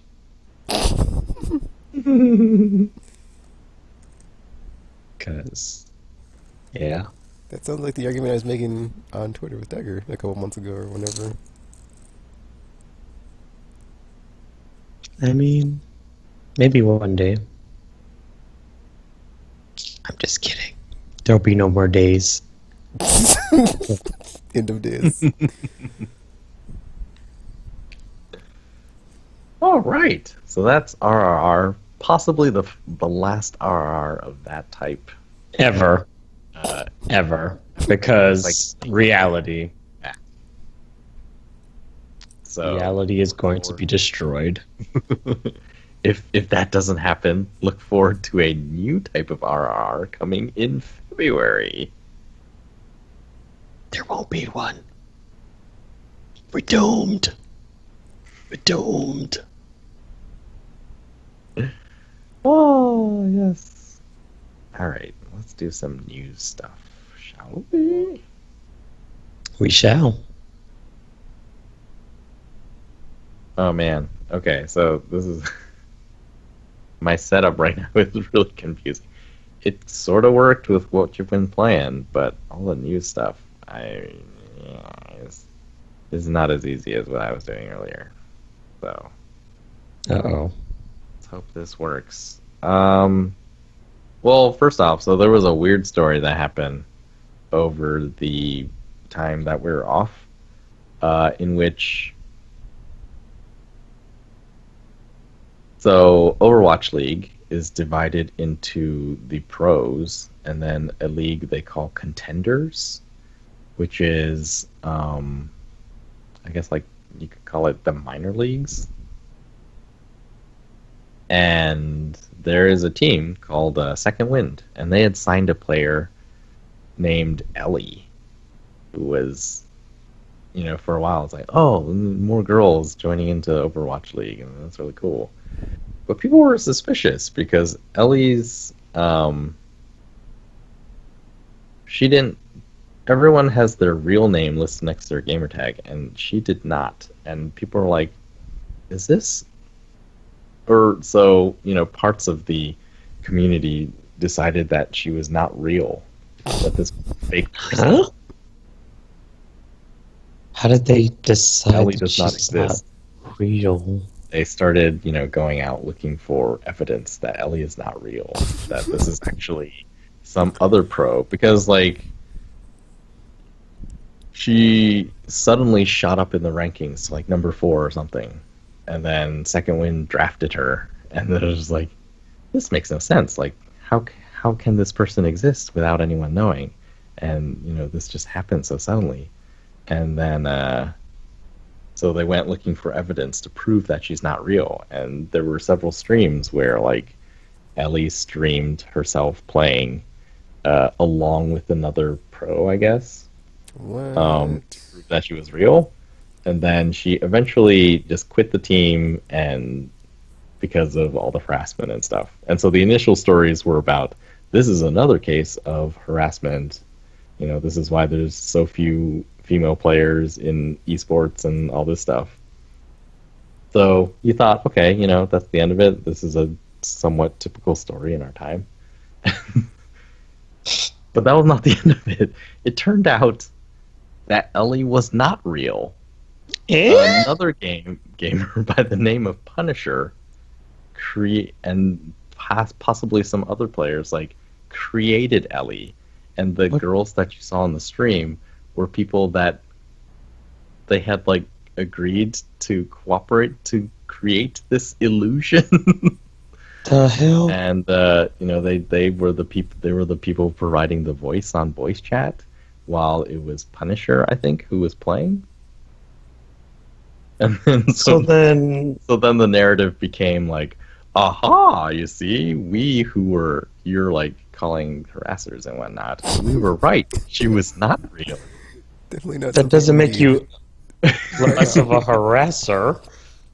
Well, it got really it's hard to see how any good comes out of this. Punisher and whoever was involved in creating Ellie said that, this was a social experiment, but they haven't said why, what was the point of the experiment. That is just trolling and making Smurf accounts and then putting people that don't exist and making it seem like they are the people that are those accounts. And then that's yeah.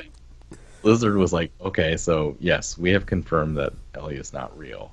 And Second Wind was we should have done better at vetting our players and stuff because we didn't know. So there's a lot of stuff there, but another narrative that's coming out of this is now it's going to be even harder for women to approach esports because every time one of them does, everybody's going to be I don't know. That they are real. Was it really you playing the game or someone else playing for you on stream? Oh, dear. So, messy situation that appeared over the break. I don't really know what to think of it. It's been a weird lifetime. It was, yeah.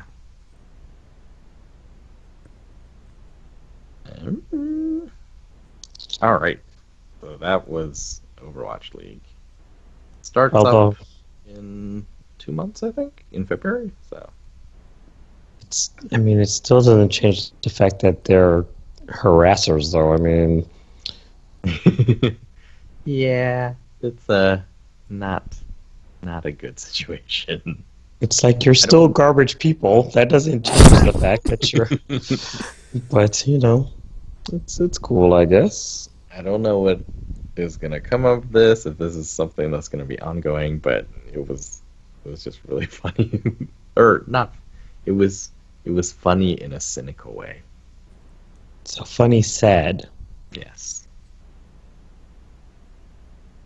The next thing. So, how many consoles do you think is too many consoles for the market? Because the CEO of Slightly Mad I Studios saw the story. in Bell, they make Project Cars, and he just got on Twitter, and the first thing that he tweeted was that they are releasing a console, or they're working on a console. So he tweeted out, "What is the Mad Box?" I guess is the name of it. It's the most powerful console ever built. It's literally mad. You want 4K? You want VR at 60 frames per second? You want a full engine for free to develop your games on it? You have it. What is happening? That was his pitch. It was yeah. I don't know what the limit is, but there is a finite space, dudes and ladies out there. So yeah, apparently The market can only hold so much, just saying. That's why Sega doesn't make consoles anymore. Ask them about it. That's why Atari doesn't make consoles anymore. Ask them about it. Well, I mean, that's why, who else? The Jaguar people. I think Atari is actually Jaguar. Never mind. But yeah, we've been down this road many times, and it always ends the same way. Someone has to lose. That's all I'm saying.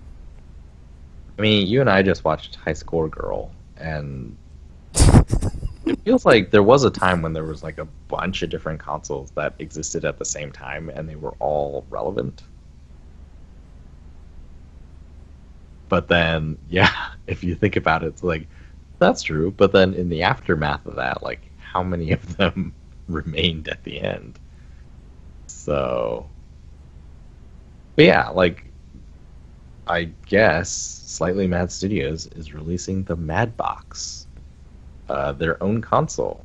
And it's going to be a console like the Xbox or PlayStation. It's going to support major VR headsets and upcoming VR headsets. Apparently, they're shooting for specs that are around the equivalent of a very fast PC 2 years from now.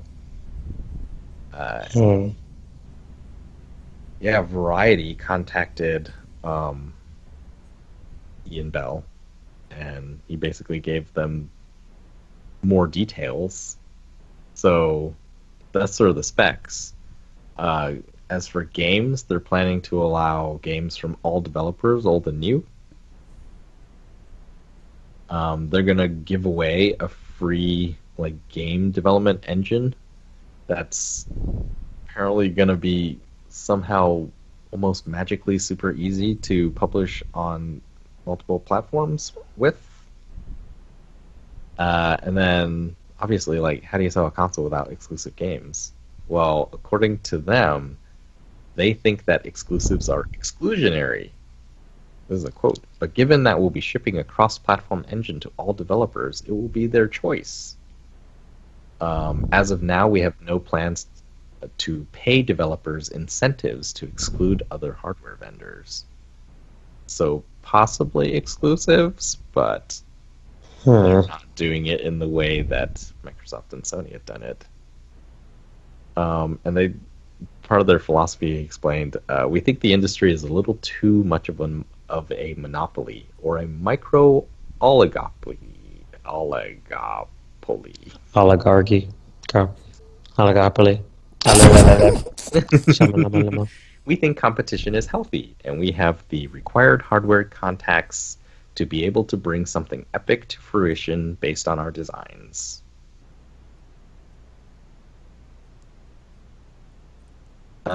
So how does this make sense?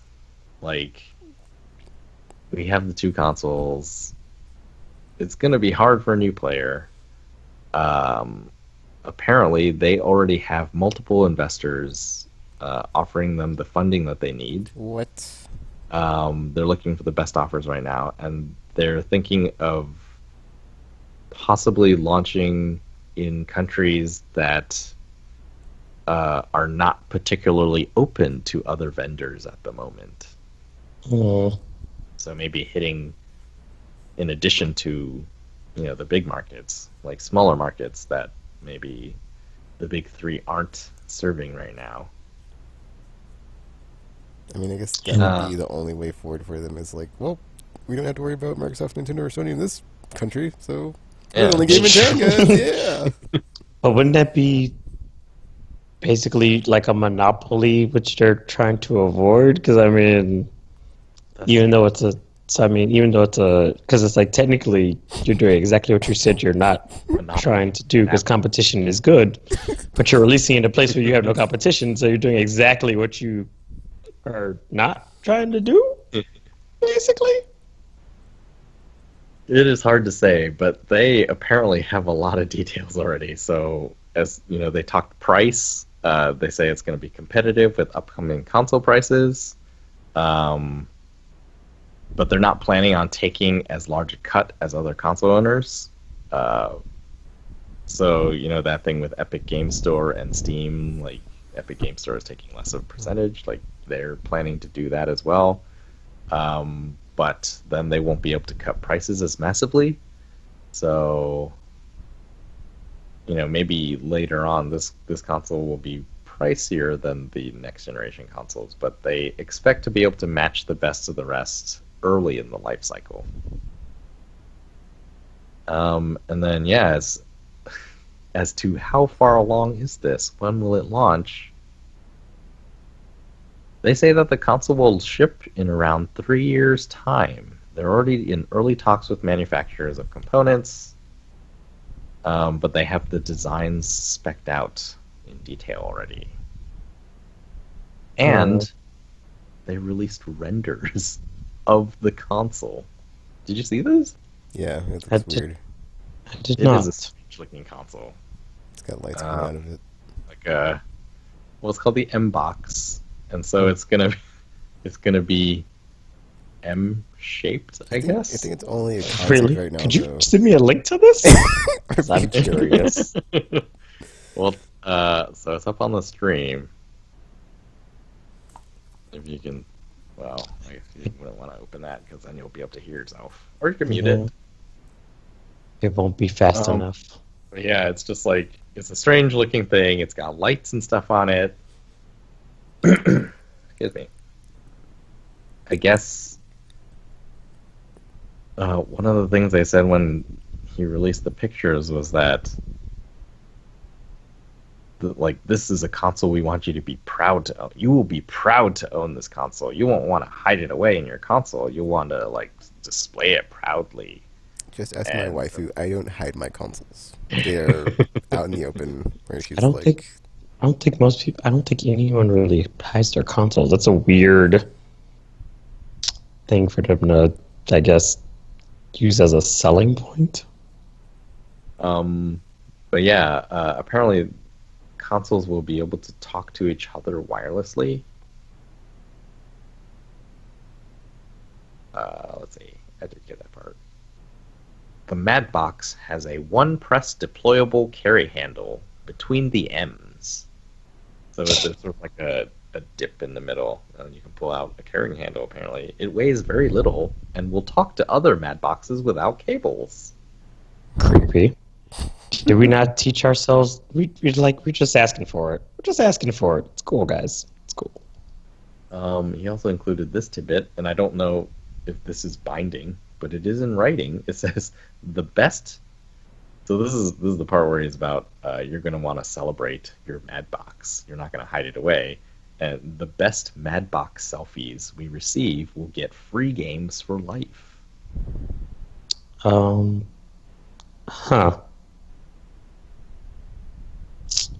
Interesting. It's weird, but I don't know. I guess I'm of two minds. On the one hand, it would be cool to have like more console competition and stuff, and then who knows what that will push people, Sony or Microsoft, to do.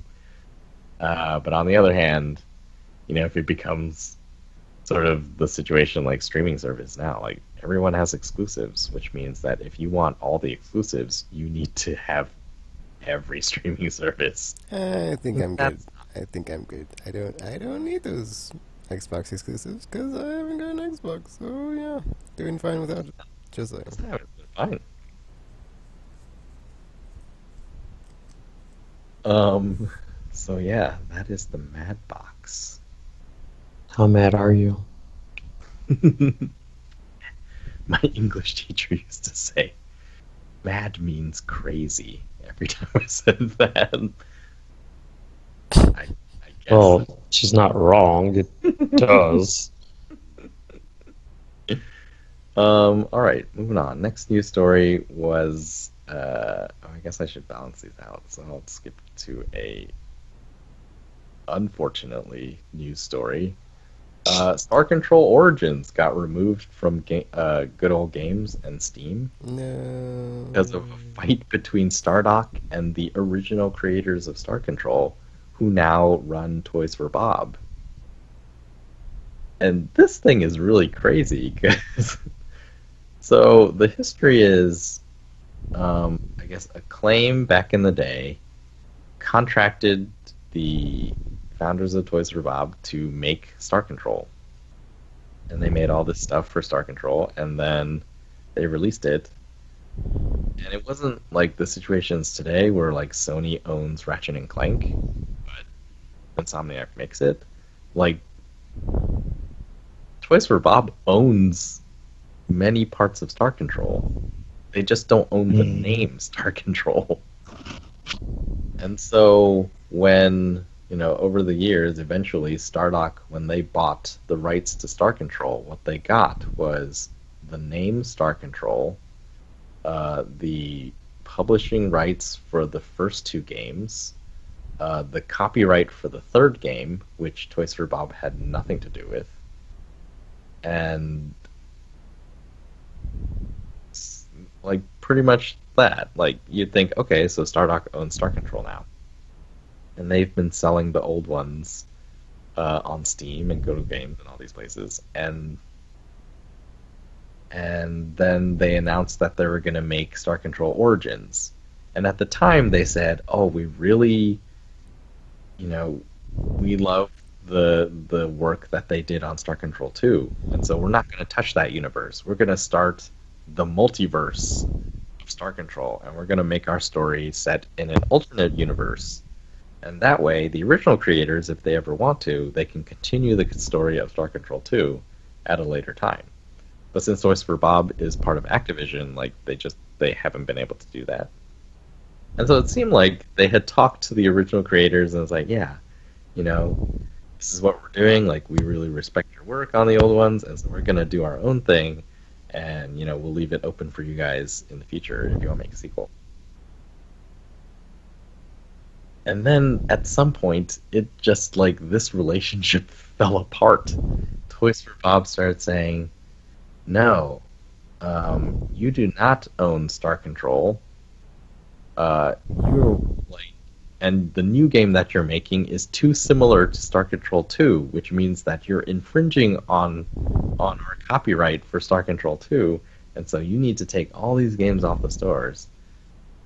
And it's just become this huge mess where I don't know what's going to happen. I really love Star Control, and it's very sad. It's like, we had this pseudo sequel in a different universe, and then at the same time, the day that Stardock was going to release the beta for Star Control Origins, Toys for Bob, they came out and announced that they were going to make the true sequel to Star Control 2, Ghost of the Precursors.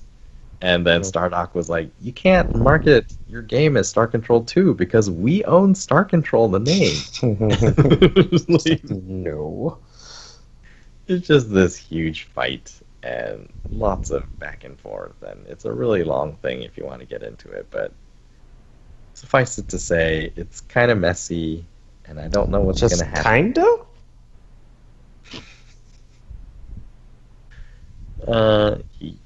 Maybe, I don't know. But can't buy Star Control Origins right now. You can't buy the other Star Control games right now. I guess I'm glad that I did pre-order it back in the day, so it's still in my Steam library.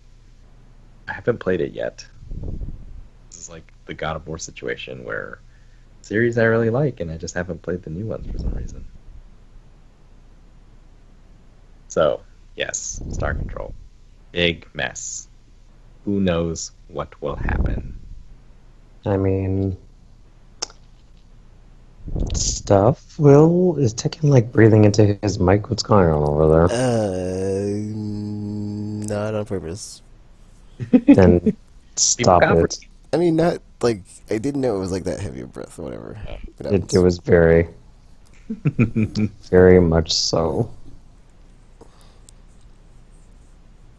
All right, good news. PlayStation 4 tops 91.6 million consoles. Oh my.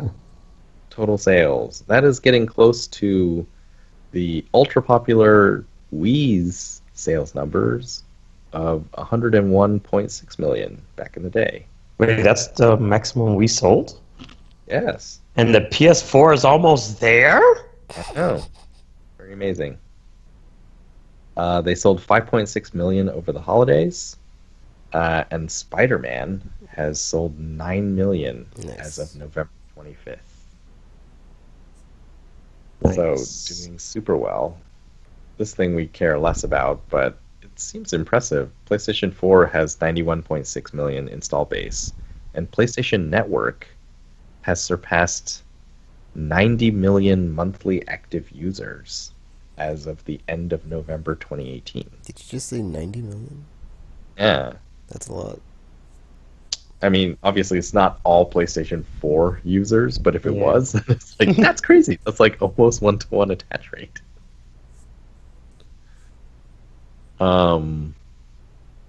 Yeah. So they thanked the fans. They announced these numbers at CES, which is going on right now.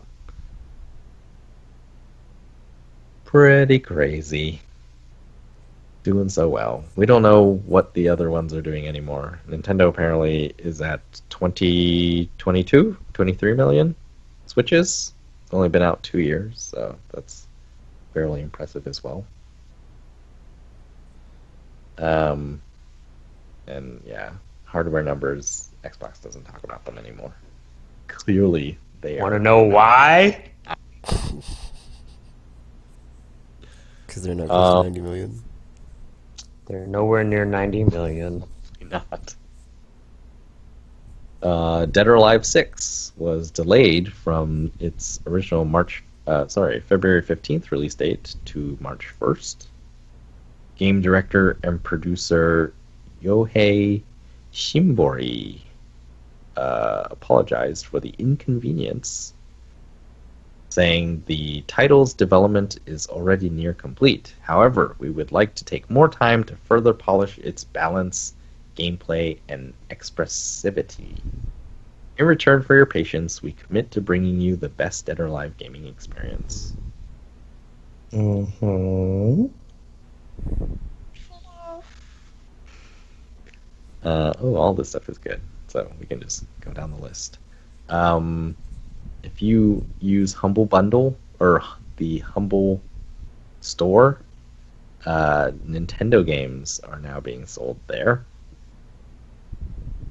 So another way to buy digital Nintendo Switch games, especially since there's more opportunities to get free money from the Humble Store than there are on the Nintendo eShop. So it is the Humble Bundle. That's the one that you pay what you want thing, but then you get like, if you pay like a certain amount, you get like unlocking tiers or something. Or is that something else? So originally, that's what Humble Bundle was. Then they added a store, which is like Steam. So that's where like the Nintendo games are, and it's only first-party games, I think. Only like 40 of them or something. And then they also added like a Humble Bundle monthly subscription where they give you like 9 games or so every month from the Humble Store. So, yeah, pretty good deals occasionally. But no, the coupons for Humble Store are much easier to come by than Nintendo eShop. That's because Nintendo doesn't like to lower their prices on things.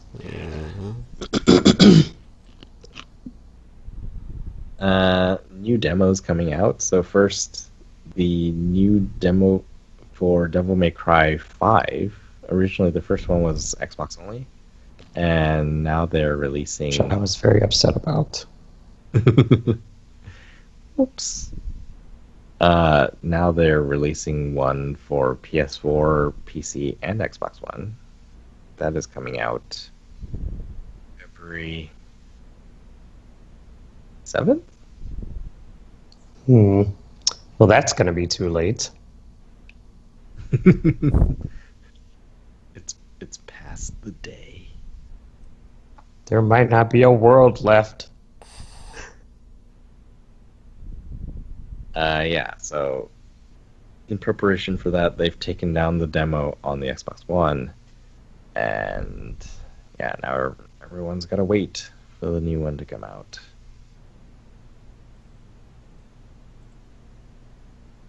I am excited about that game, though. 9 new games have joined PlayStation Now's lineup. They are Chess Ultra, which is a chess game. You don't say. Well, apparently it has Grandmaster approved AI, so you can play single player. against AI, just like in the news.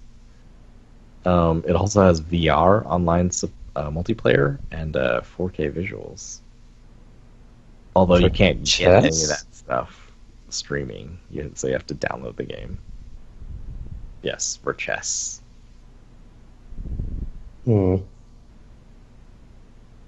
God Eater 2, Rage Burst, Locks Quest, Metro 2033 Redux, Onechambara Z2 Chaos, Prey, Project Cars 2, Skydrift, and Thunderwolves for PS3. Oh, Skydrift is also PS3. I don't know what those two games are. What 2 games? Skydrift and Thunderwolves. Oh yeah, I don't know what those are either. Oh wait, I was going to mention the other demo. 2 demos Capcom announced. Devil May Cry 5, and then also Resident Evil 2. Oh yeah, because the one-shot demo. Yeah. coming out January 11th. So pretty soon. This is a special demo. Apparently, you only get to play it once. You get 30 minutes total. Unlimited continues if you die, and the timer pauses when you're in the menus. But once the 30 minutes is up, you get to watch a new trailer for the game, and you can watch that as many times as you want, but you can't play the game anymore. That you have to wait for the launch on January 25th. Pretty interesting. Have there been any other demos like that? I've seen demos that limit how many times you can play them, but not Yeah. like where it's only been like, oh, this is one time. So yeah, it's odd. Interesting.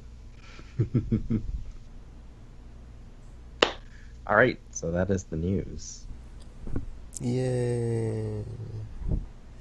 That was tough over here.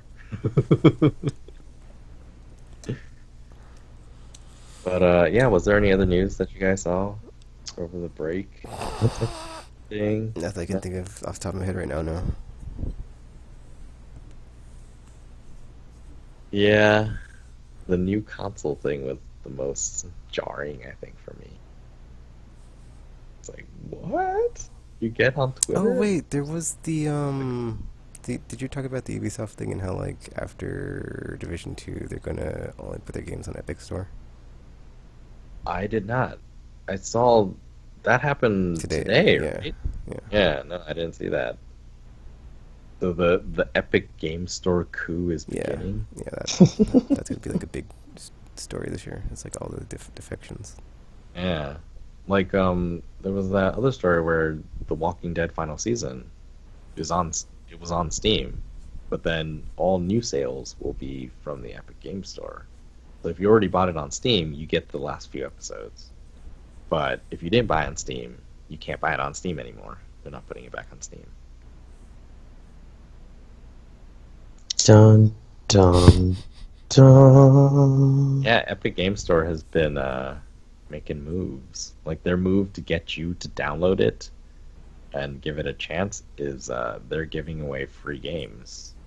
So they already gave away Subnautica, and then Super Meat Boy, and then I think in a few days they're giving out is. But yeah, I mean, I guess that is one way to get people to get on your platform. EA's Origin platform did that too. They have a Origin on the House program where they give away games. I really wish Tekken would stop doing everything he's doing. just like mute your mic if you're gonna do all this stuff. Alright, we should just sign off then. It has been a long podcast. Yep. But it's the first one back from break. That's what you get. Anything to say before we sign off, RPG? Kingdom Hearts. Anything to say before we sign off, Tropical? Hope you like the show. So yeah, Aimless Babble Z. Until you hear or see from us again, we're now signing off.